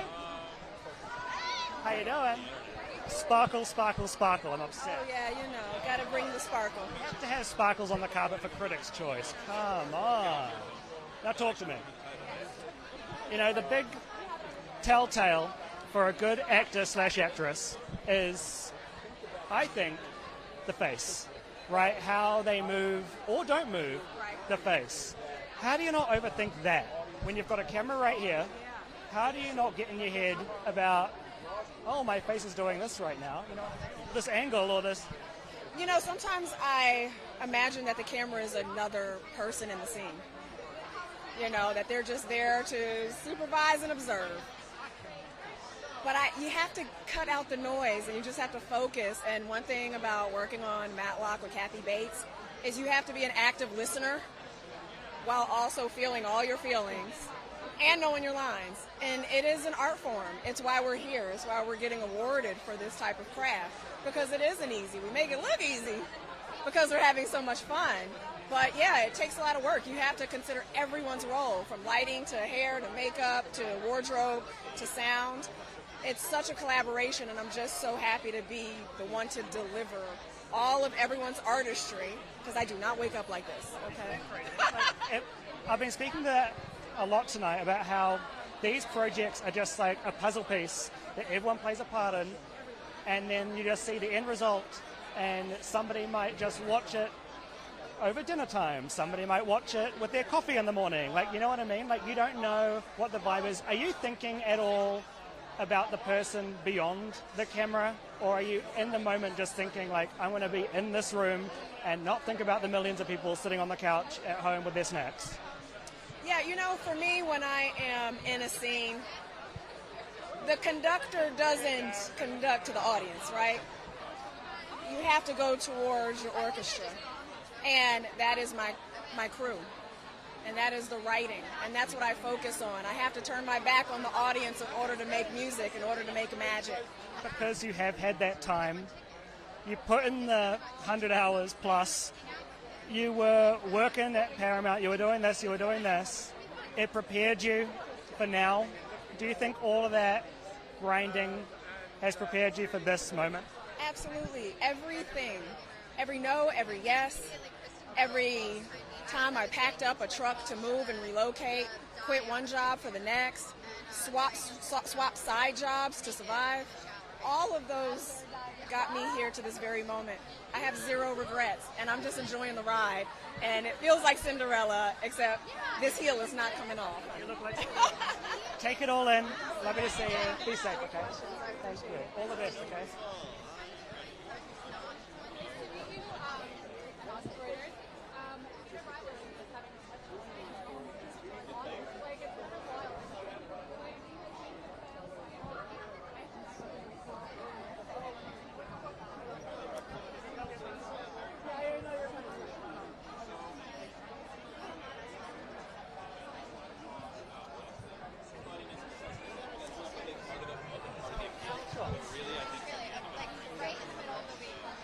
Hello.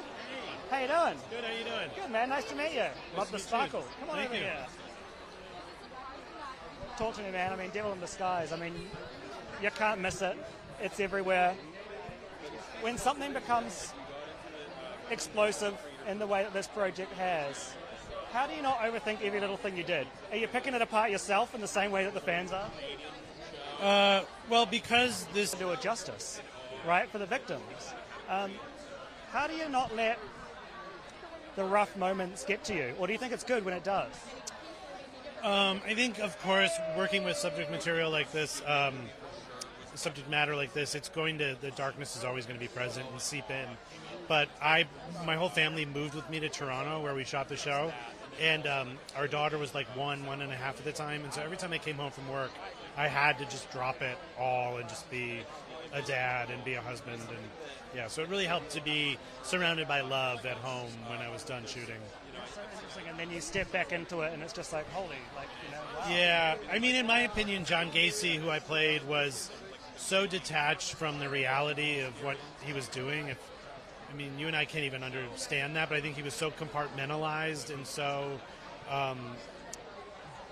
not in touch with the crimes that he had committed. So in a way, when I was playing him, the darkness wasn't really present because it wasn't present for him. It was once we were done at the end of the day and I go back to my trailer that it would kind of all come crashing down on me. I mean, when you're stepping into the shoes of someone like that, I mean, like, is your mind just like, how am I going to do this? Like, how can I think evil in the way that this vile being did? You know, we had this larger mission statement always in our minds of trying to shed light on these victims' lives in a way that had never been done. This story has been covered ad nauseum relentlessly since he was arrested in 1978. And in a weird way, he's become kind of part of pop culture, the killer clown, and people know his name, but nobody really knows the names of his victims. And so I think we were always just focused on that larger goal to try to bring some attention to these boys who lost their lives way too soon. Incredibly portrayed. Taken the accolades. You obviously worked very hard for it. And go give your kids a hug. Thank you so much. All the best. I really appreciate it. Nice to meet you, brother. It's a great Be safe. interview. I appreciate that. Yeah.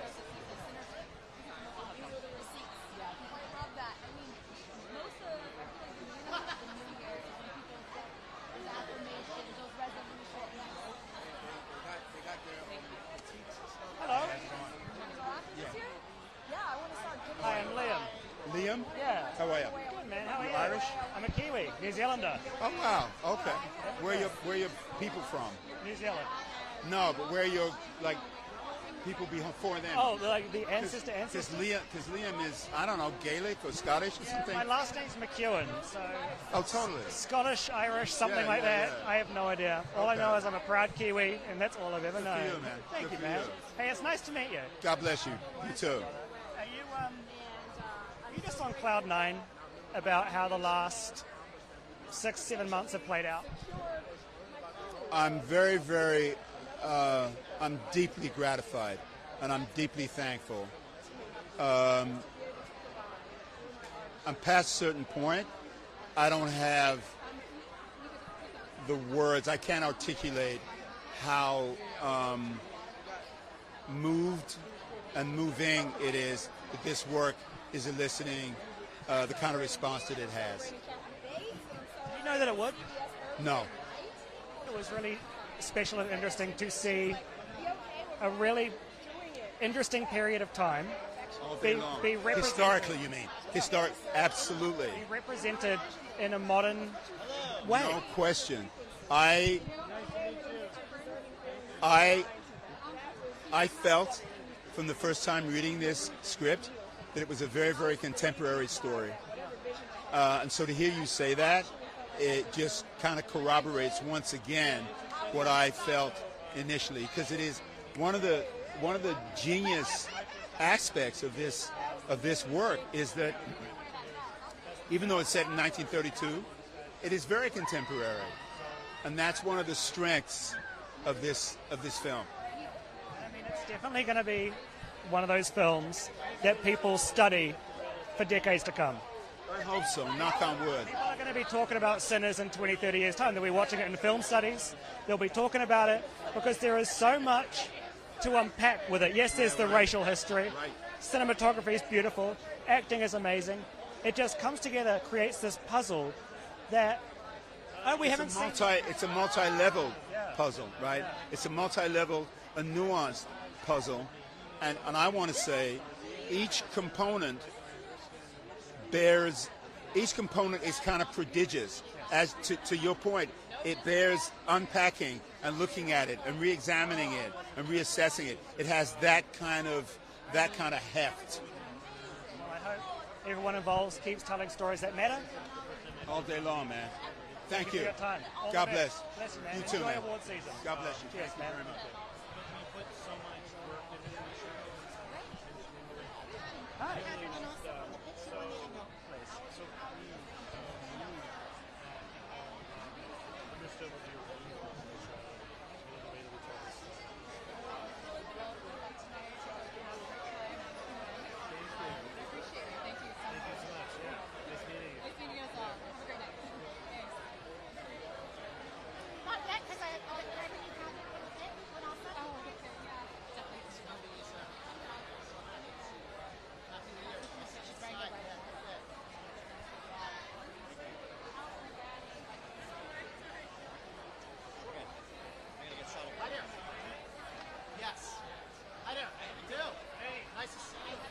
if you are watching on YouTube, thank you for sticking around.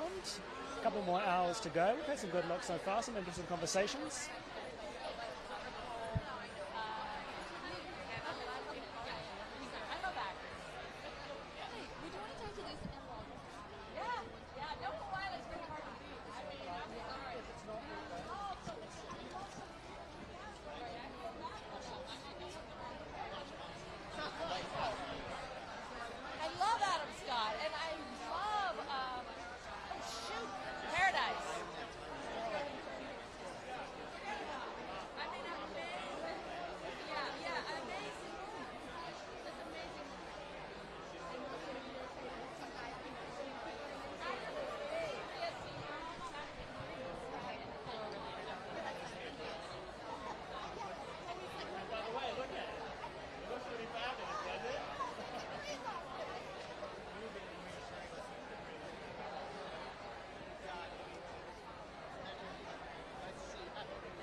Hello.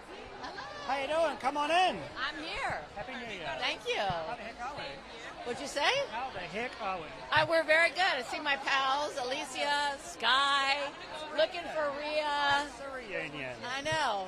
Now, I've spoken to a few of your pit colleagues over the last hour or so, and I think everyone's in agreement it's going to be a pretty exciting award season. It's just exciting to be a part of it. I mean, what a dream. It's really been a dream. Season 2, which everybody is so buzzing about. Was that always the plan to keep it going? Like, what was the vibe? Was it like, let's do this one incredible season, or? Above my pay grade. I just was so glad I didn't get fired last year after I said I was leaving. John Wells called me over the summer, and I'm like, oh, please don't fire me. I just bought a house. You just bought a house, and I'm sure it's gorgeous with a big TV to watch the show back. You know, I was speaking to, as I say, to your colleagues, and it's like, there have been so many medical shows. This one is different. This one feels different. Just from watching it, it's not the same. You can't really put it in. It's in a category of its own.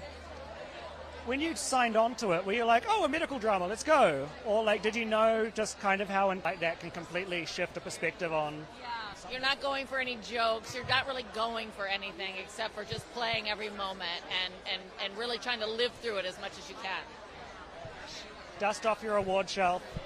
Get it ready. All right. I'll see you around for season 2. Thank you. All the best. Have fun tonight.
I'm Liam with the Associated Press. Hi, I'm Amy. Nice to meet you, Amy. Nice to meet you. Welcome to the Critics' Choice Awards. You're looking cool. I love it. Thank you.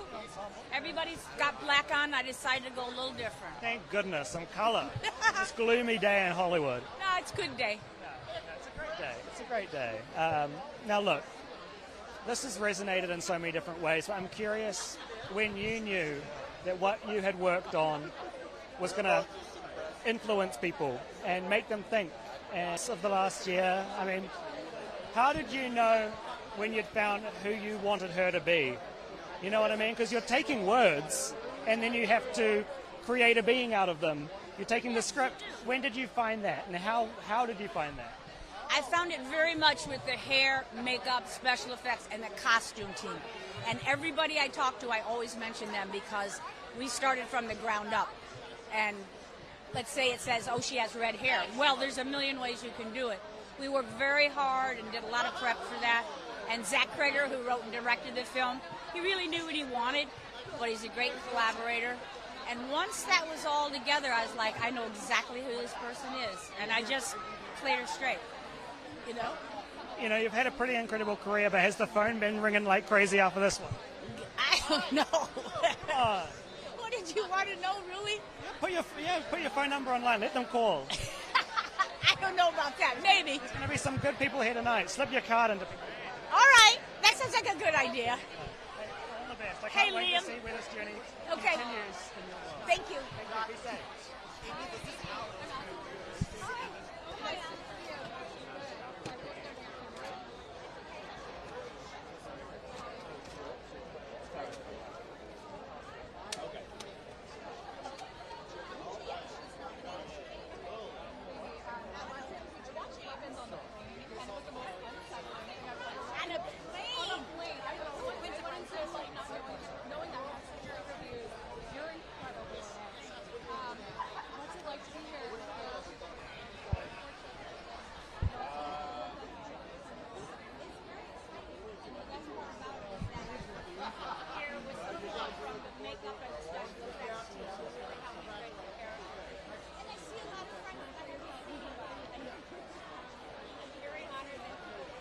Hello.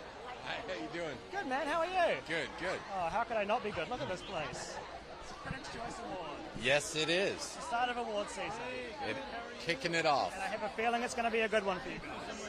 Well, we'll see. We'll see. Happy to be here. Happy to be nominated. You know, proud to represent the people in the show. Can't be here, so. It's one of those shows that hasn't gotten stale. And I mean this in a really nice way. A lot of shows, a little while in, start to, fade away. But this one has stayed consistent. How?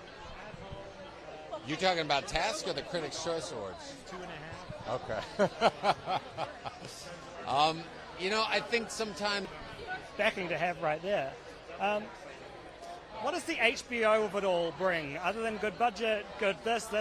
Like, what does that kind of bring to a project? Well, HBO's daddy. They were the first ones. They've been doing it the best, the longest.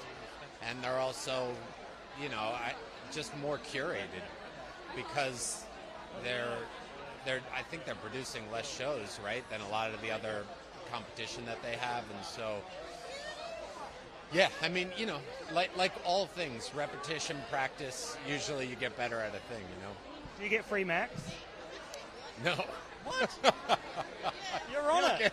I hate to spoil it. You don't get free anything. Oh, no work perks? No, not for me anyway. Maybe I need a better deal. Maybe you could just ask. Take it on, brother. Be safe, man.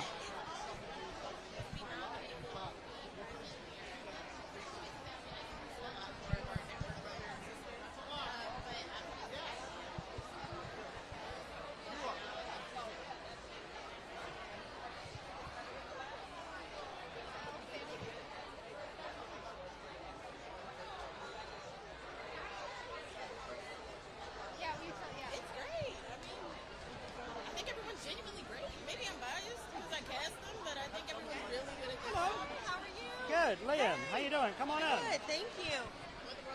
Well, welcome to award season. Yes. We're so deep in it right now. Yes. You don't do it for the accolades. You've been doing it for a while, so we know how much you love it. Does this feel like a long time coming?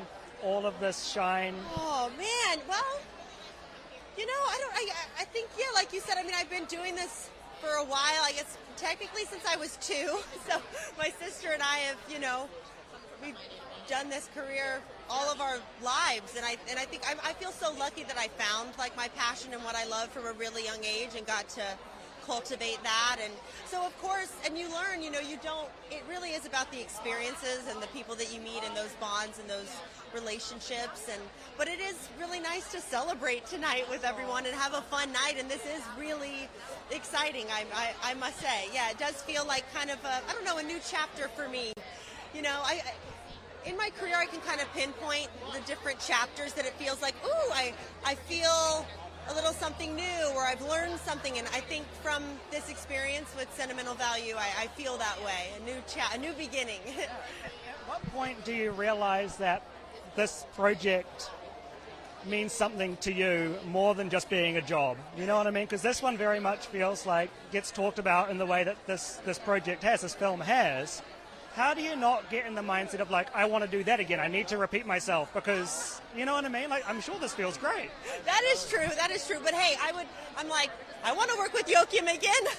You know, he does work with his actor. You know, he worked with Renata twice now, or actually 3 times, actually. But yeah, so you can't try to recreate it because it was such a unique experience, but it's really because of the sets that he creates, and I do try to take little things. I'm like, what made that set so perfect and work so well? And you do try to bring that into new projects, and you know, I produce things now, and so trying to cultivate the same environment on the film set that he did, you know. But with all the noise, all the chatter, like, has anyone said anything, or has a critic said something, or a fan online, or a review that kind of made you see something in your performance a little bit differently, maybe? That's interesting. I think, you know, I was, I guess Rachel was she was challenging to play because of the layers of her being someone that is talented and is a good actress, but is actually miscast in the role. So there was scenes where she's acting and she's good, but something's a little bit off, and that's something that Joachim and we worked a lot on, and I do feel like people I've talked to, they are understanding that. So I'm happy that they see that. Yeah. And I love how you kind of call this, like, you feel like this is a new wave, a new era for you.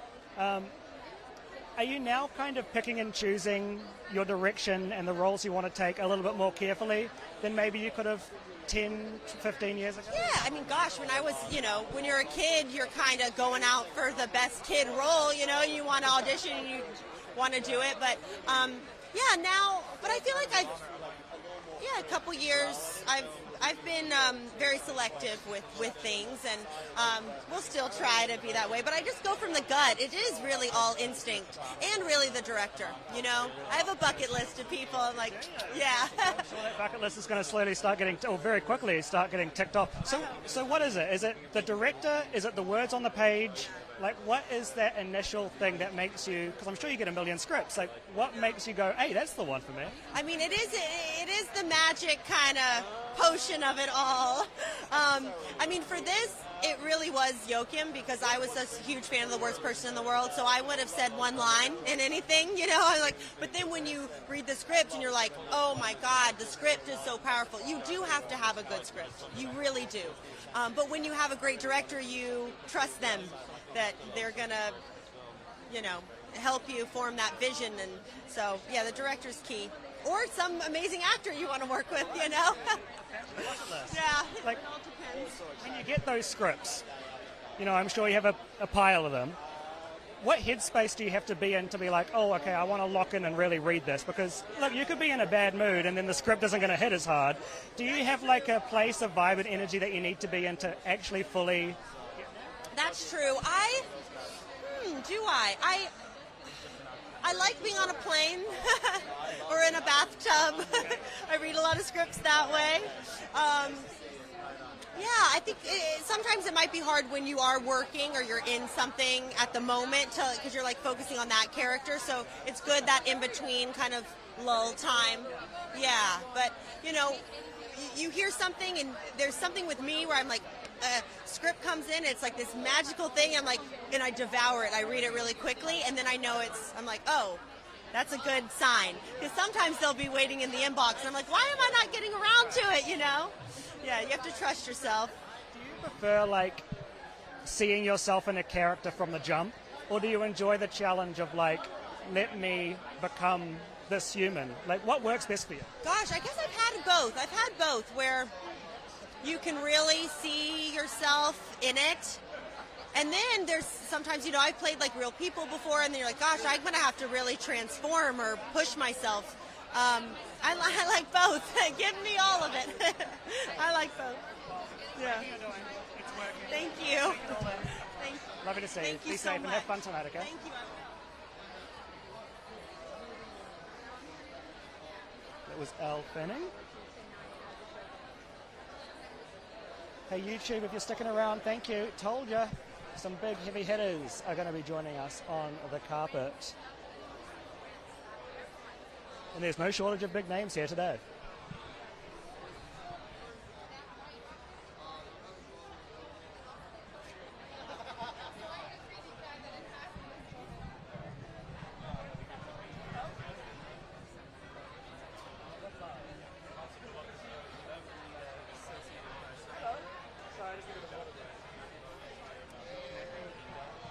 Now, I have absolutely adored chatting to your colleagues today. And I mean, all here?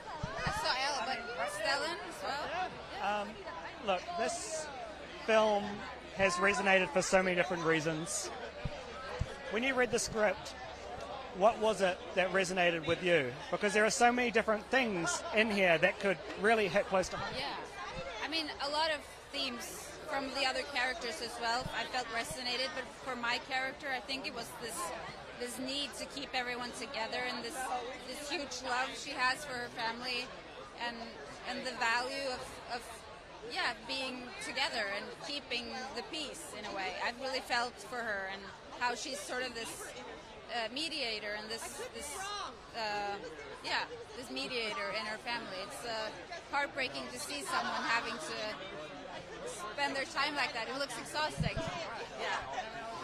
Elle about it, like, did you very early on see yourself in the role, or was it one of those cases of like, I'm going to try to transform into this other being, or was it a bit of both?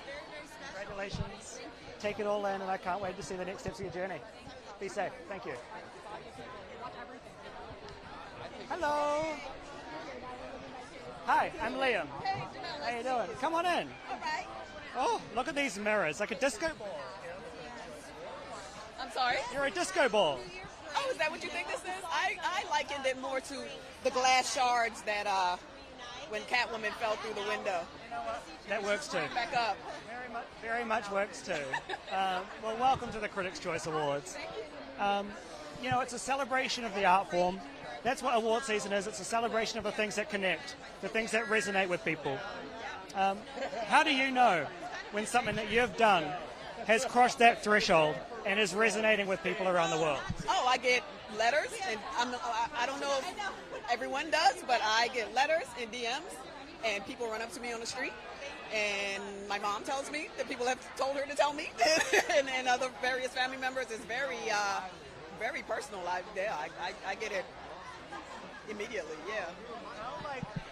How do you not let those kind words just become a passing comment and actually sit with you and mean something when there are hundreds of people in those DMs telling you how great you are?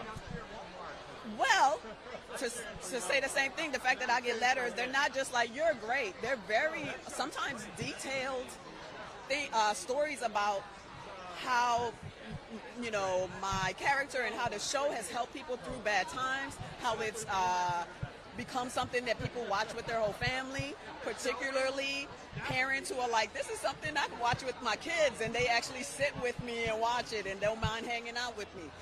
I had a woman recently say she's in a shelter, and it's helped her like have some laughs while she's going through a tough time in life. Like we and I really get touching, heartfelt letters about this show. Yeah.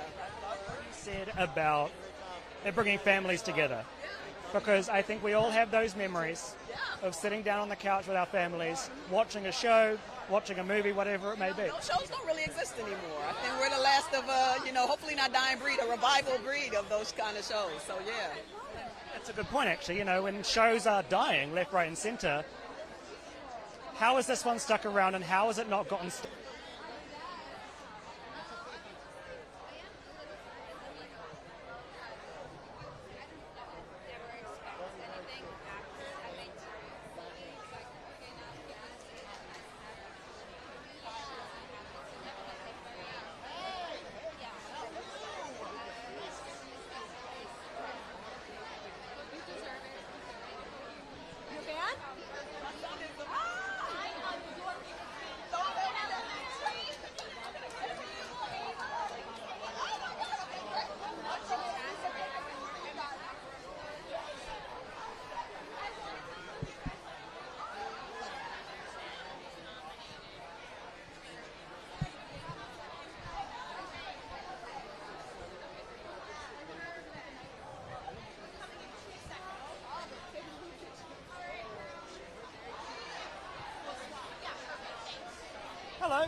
Liam, how you doing? I'm very good. How are you? So good, man. How could I not be? Look what we're doing right now. Pardon? Look what we're doing. How could I not be good? Oh, right, yeah. Train Dreams has just taken people by storm. People are so excited about this film. At what point did you realize that you had something special, that you had that magic sauce that you needed? I think when I read the script, I knew something special was in that. When we were shooting it, I felt like what Adolfo, the cinematographer, was capturing of what we were doing. Felt like it could be special, but it's never until you share a film with an audience that you really can feel that it's working for someone who has no history with it, no, fresh eyes. And when we showed it at Sundance back in, almost a year ago, you could feel that it was, it had meaning for people in different ways. When something takes so long to get out, because you probably shot it, a couple of years ago now. Yeah. What does that in-between process look like for you? Are you thinking about it like, oh, I hope it turns out good? Or are you just like, on to the next thing, oh, it's out, I have to go promote it again? And what's that energy? Well, it's always in the back of your mind that, you know, I had a very close relationship with Clint, the director, so we were constantly in communication. Quite often you finish shooting a film and then maybe you go work on other things, or like me, you get sort of pulled into the beautiful mire of, you know, family life. And then every now and then it pops into your brain, or you go and do ADR or something and you check in with it. But generally it's like a year later you get together with everyone and then you watch it. And you go like that. And Train Dreams was one of the films that I had high expectations for, that Clint Bentley, the director, had really exceeded my expectations. That I thought what he'd made had a real depth and meaning and was profound in ways that I had hoped for, and then he'd lifted it beyond that. What do you think the key was that unlocked that for this film? What do you think that, I don't know, that thing that worked, because, I don't know, hundreds of films come out every year, but not many kind of work in this way. Well, I'll tell you what I think. One of the things with Train Dreams is that it manages to tell a whole life in an hour and 45 minutes. And it amounts to, for a lot of people, a feeling that's very personal for them. And Clint's confidence and trust in himself to not tell you what to feel, but to allow, I think he had the awareness and the confidence just to know that would absorb collections of moments and memories of a person's life, would accumulate and reflect something of everyone's own experience.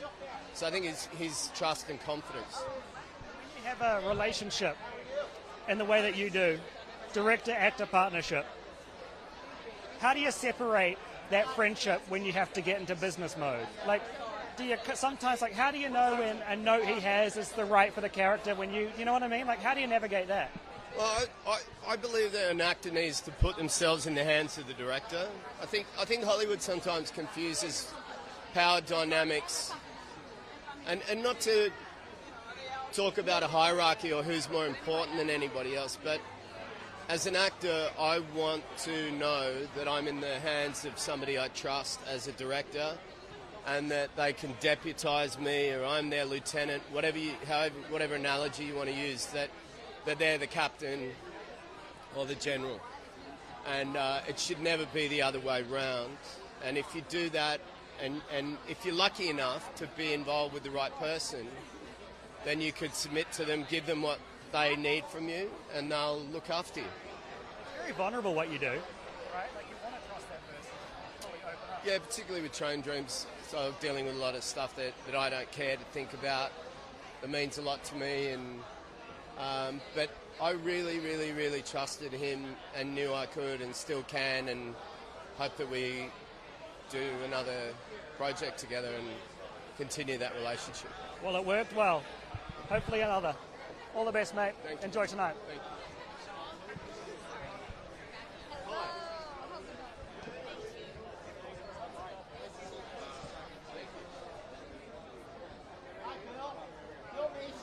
Nice to see you. Happy New Year to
Hayes, how are you? Lovely to meet you. Look, I mean, it's no secret. I don't need to tell you. Everyone is very blimmin' excited about Sinners. Aww. This film, I believe, is like nothing that Hollywood has seen in a while. I think Ryan, whether he knew it or not, was taking risks, and it obviously paid off. Yeah. What was the energy on set? Did you feel like this is going to work? Like, I know that this is going to resonate, or was it, as I say, like, oh, this is risky. How are we going to pull this off?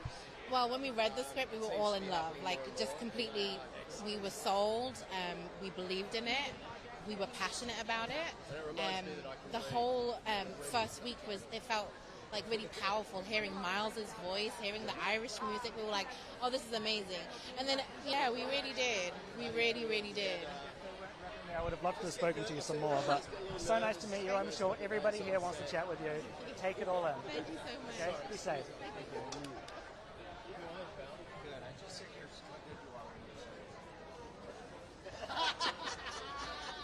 Said it. It's true.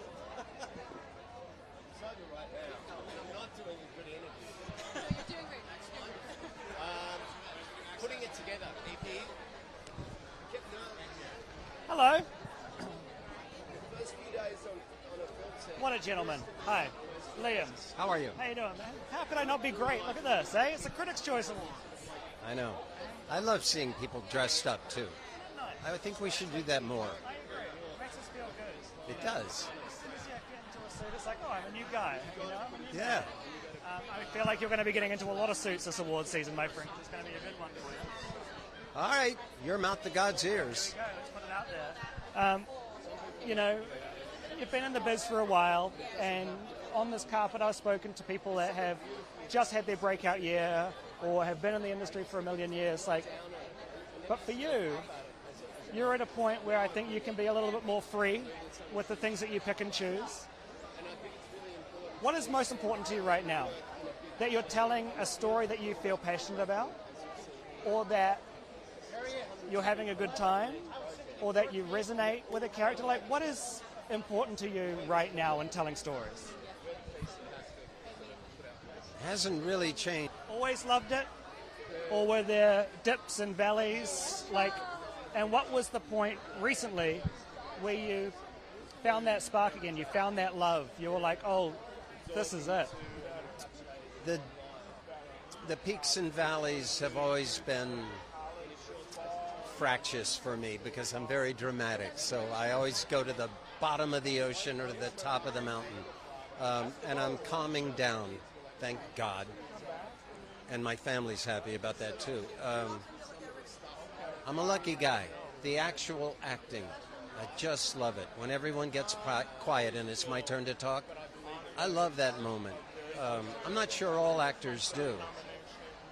And so I'm looking forward to getting to do it again. Especially when it's a great story.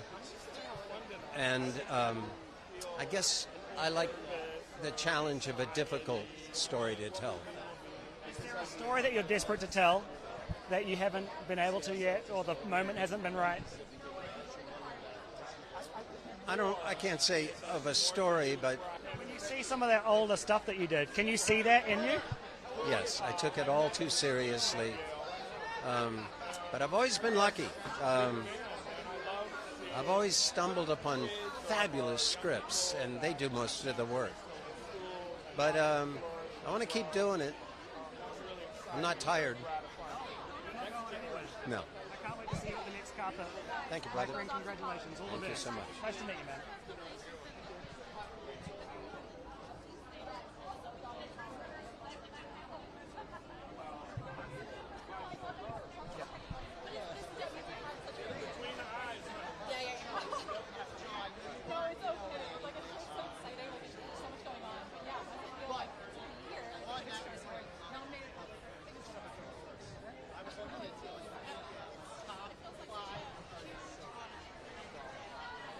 Does that.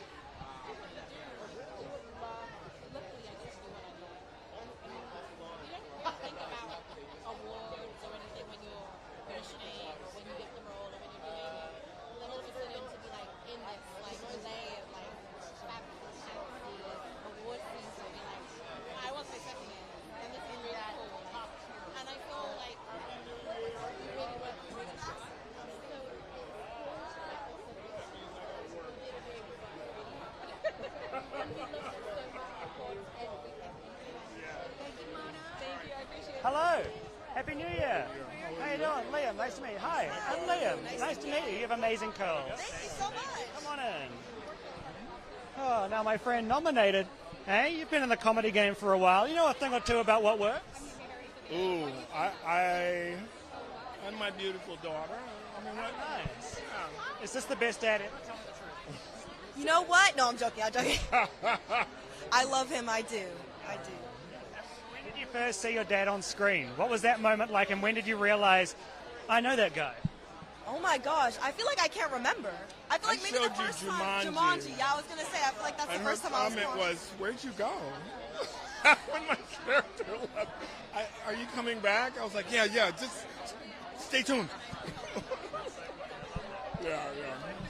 As I say, you've made the rounds in the comedy world.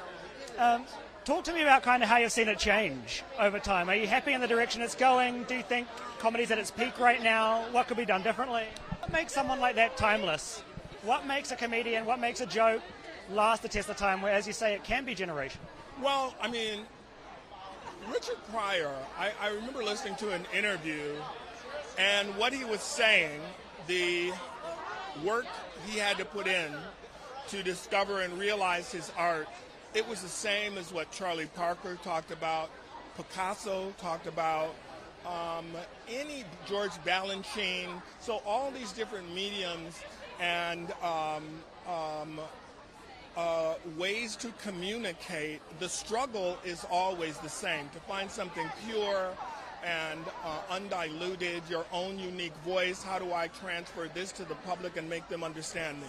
So that's always the struggle, you know. You've done it. You've figured it out. You're on the black carpet right now. Here we go. Congratulations. Take it all in. So nice to meet you. Such a pleasure. Be safe. Nice to meet you. Nice to meet you. I'm at the Reuters. Hey. All right. Nice to meet you. Incredible to hear. What's it like? It's the first award show of the season. Being recognized for seeing that is kind of cool. I think it's such a great show. It's so funny. I have a lot of family in healthcare, so I really appreciate it. You get a lot of love. You get a lot of love from the healthcare workers.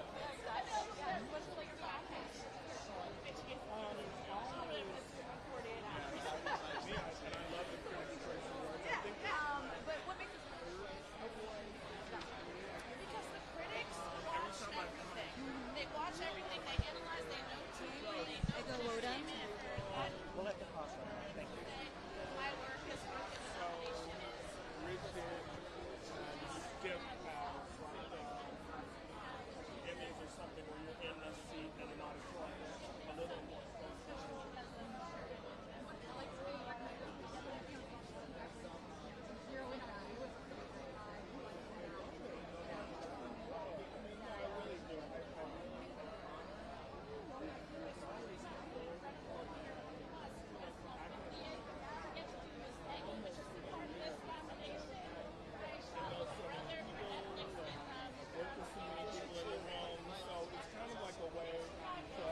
curls out today. Really? You said little. I had to get it out for the Critics' Choice Awards. Real, it's gorgeous.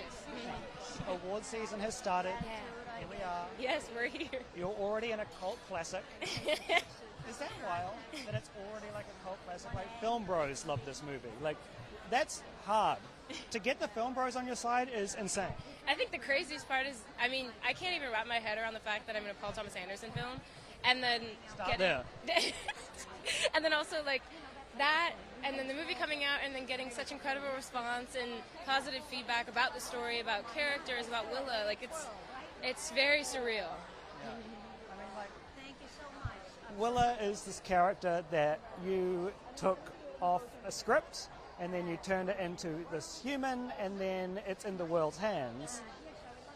After it's come out, and it's had all this fanfare, and people are talking about it, like, have you learned anything that you didn't know about Willa, maybe when you were on the set? Like, are there any new takeaways? New takeaways. I think so wild to me how this has kind of transformed, I'm sure, your life in so many different ways. Just a little bit. Just a teeny tiny little bit. But, like, how have you been handling, I guess, the outside noise in terms of, like, oh, that person from elementary school suddenly wants to message me again? Like, what's the vibe there? How are you handling that? I have a very strong family and friend support system at home that, if anything, keep a strong sense of normalcy, which I am so grateful for. But also, like, I'm still me. I just have a really cool job, and I am grateful to my family and friends for not changing and for making sure to not change anything. Keep it up. Thank you. Keep that head on your shoulders, and I will see you at the next one. I will see you very soon. So nice to see you. Nice to see you again. Thank you. Alex. Hi. Nice to meet you. Oh, you're gorgeous.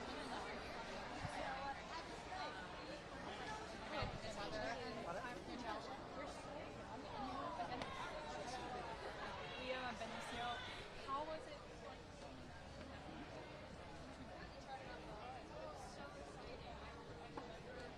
Right.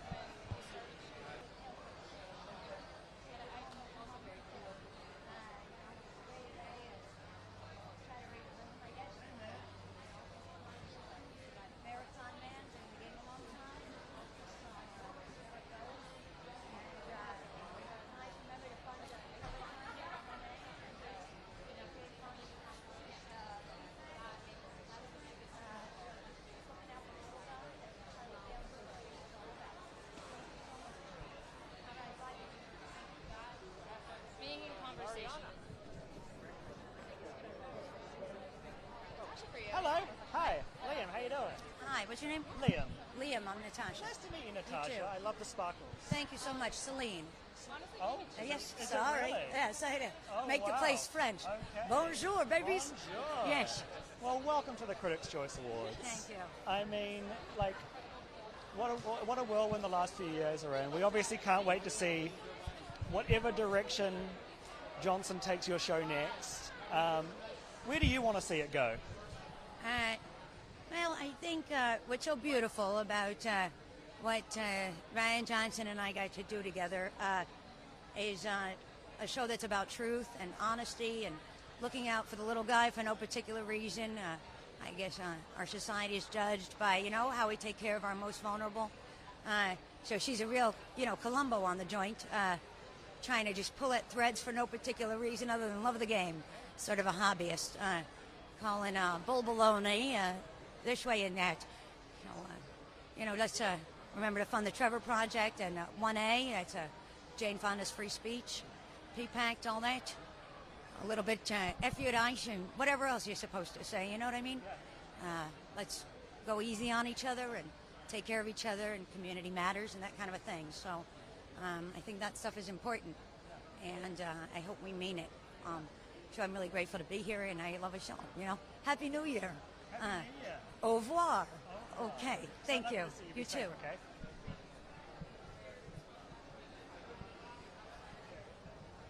Where'd you take that?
tool.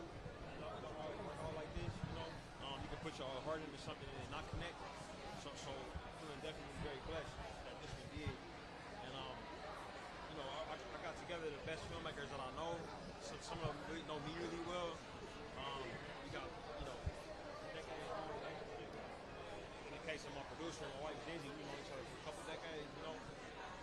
So it was a real incredible opportunity for me before the movie even came out. So once audiences took to it the way they did, it was an incredible blessing. Now we're here at the Critics' Choice. So I'm just riding away with gratitude, to be honest with you. Can you keep it not being political? That ride. I'm taking it one day at a time, to be honest with you. I'm just happy to be here. Coming off a holiday break, I spent some time with the family, and back to it now. So whatever's coming, I'm taking it with gratitude. I love that. I feel like filmmakers only hope to have the kind of relationship that you have with Michael, to be able to do different movies together, but also grow together. Yeah. And in general, peers growing together. Yeah. What is that like, and where do you guys want to take it? I mean, it's incredibly important to me and my personal success. Having a relationship with somebody this talented, this focused, this gifted, this selfless. And we've been able to cultivate the relationship. For me, it's something that I never want to take for granted. Because it doesn't always work out like that. Yeah.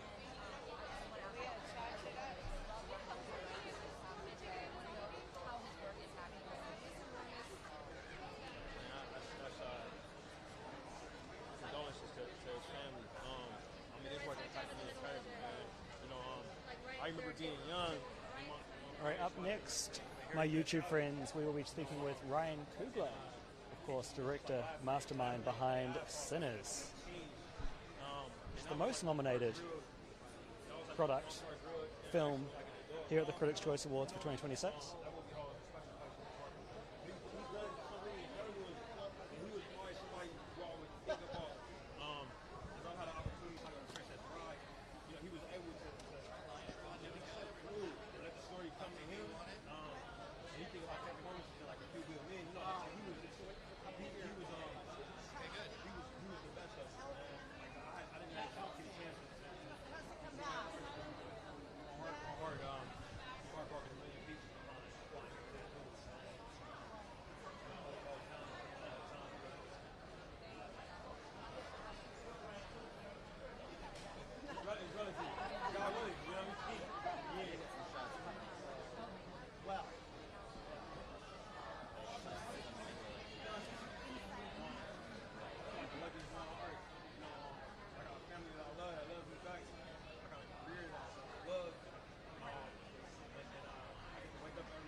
Hi, man. Leo, nice to meet you. Come on in, man. Yeah. Now, in a world full of IP-driven things, I think Sinners is one of the, if not the most original thing that we've seen in a while. Do you think you were taking any risks by pulling something like this off? Like, when you were doing it, did you feel that at all, or were you so confident that this would work? Like, what was your vibe there? Yeah. I think I appreciate the kind words, right? I was pulling from a lot of inspirations. Number one, blues music, right?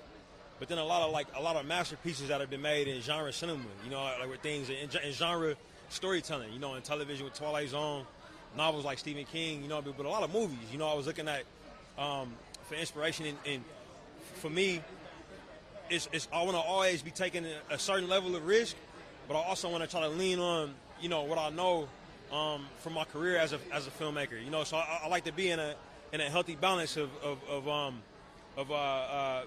confidence and risk. Never leaning too far in either direction. A student of the craft. You're very much a student of the craft, right? Like you were mentioning, taking the blues inspo, but in this case, the history lessons that you would have had to kind of indulge for things like this. Like, talk to me about being a student and being a sponge to everything around you at all times. Yeah. So I've been a student longer than I've been a filmmaker. One of the first things I ever did was go to school, right? And I've been doing it. I did it for, basically 20 years straight. I got out of grad school, so it's a very comfortable place for me to be, like researching, learning, soaking up knowledge. The issue is like I can get lost in it sometimes. You know what I mean? Like you can research forever. So, and that's actually the hard part. When you're enjoying the research as much as I was with this, it's just reminding yourself to work, that you got to create something, you got to put things together, and it's helpful when you got a crew. You know what I mean? Good thing I'm not a novelist. You know what I'm saying? I'd have been locked in the room with all the research and never got nothing done. Good work, man. Thank you. Thank you. Congratulations, bro. Thank you, Liam. Be safe, man. Thank you, bro. My friends, what you are watching is a very raw, unfiltered, unedited glimpse of what life is like on these carpets. It is very fast-paced. It is conversation after conversation. I appreciate you sticking around, hanging out with us. That was Ryan Coogler, of course, mastermind of Sinners, and that you're looking at is Michael B. Jordan, star of Sinners. See, the only problem with red carpet interviews is they're so short. You just really want to get into it with these people because, man, with a mind as fascinating as someone like Coogler's, you just want to chat away.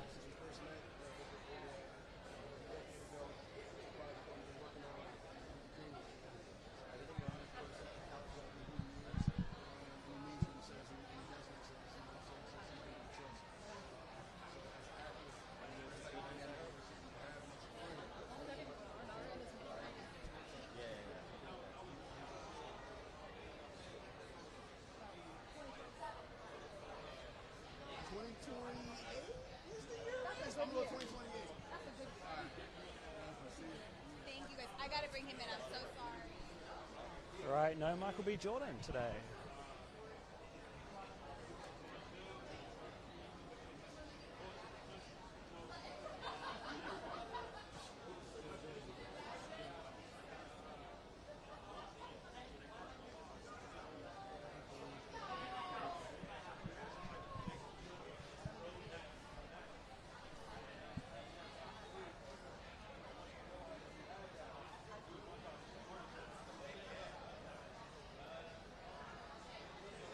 By the looks of things, my friends, on YouTube, things are starting to slow down now. We have seen a lot of big stars that haven't come down the interview lines but have posed for photos, didn't necessarily make their way in front of a microphone, but that is okay. That is the name of the game.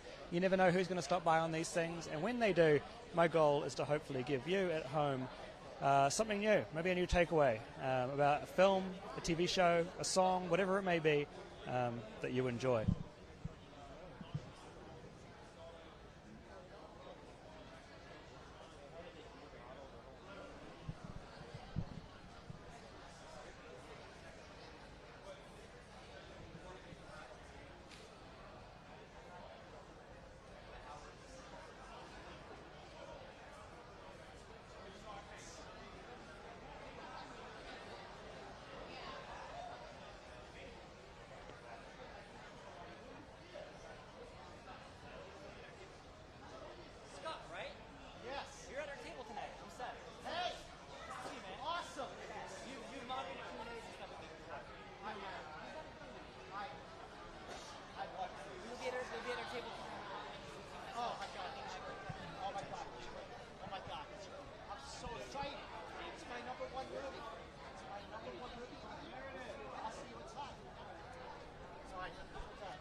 YouTube friends, I hope it feels like you have hung out with us today.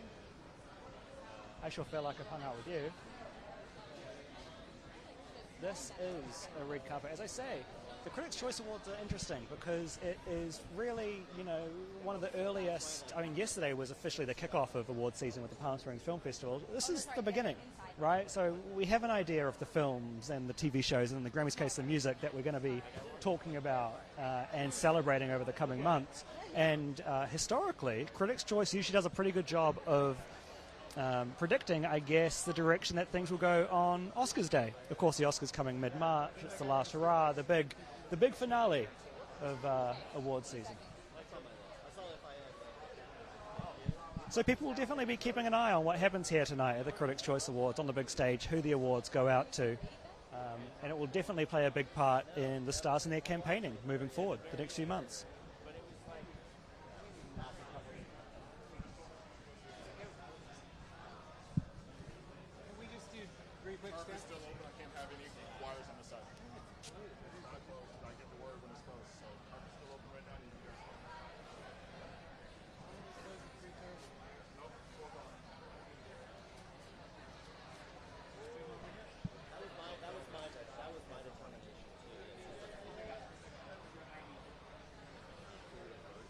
So as per usual with red carpets, things start a little bit later and maybe go on into the afternoon, evening a little bit later. This was supposed to finish about 18 minutes ago at 3:30, is now 3:48. But the fact that the carpet isn't closed means that there are probably still a few big A-list stars that have yet to hit the carpet. Whether or not they'll stop in front of our microphone is a different story. All we can do is manifest.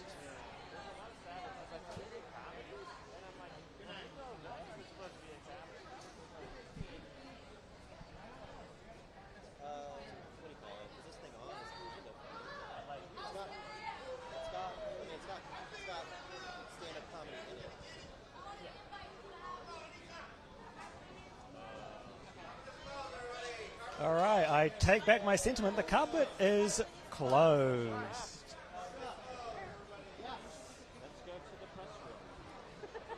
So to everybody on YouTube who stuck around, whether you were here for 5 minutes or whether you were here for the whole, however long we've been on, 2-3 hours, we appreciate your time. We appreciate your energy. As I say, I hope it feels like you were here.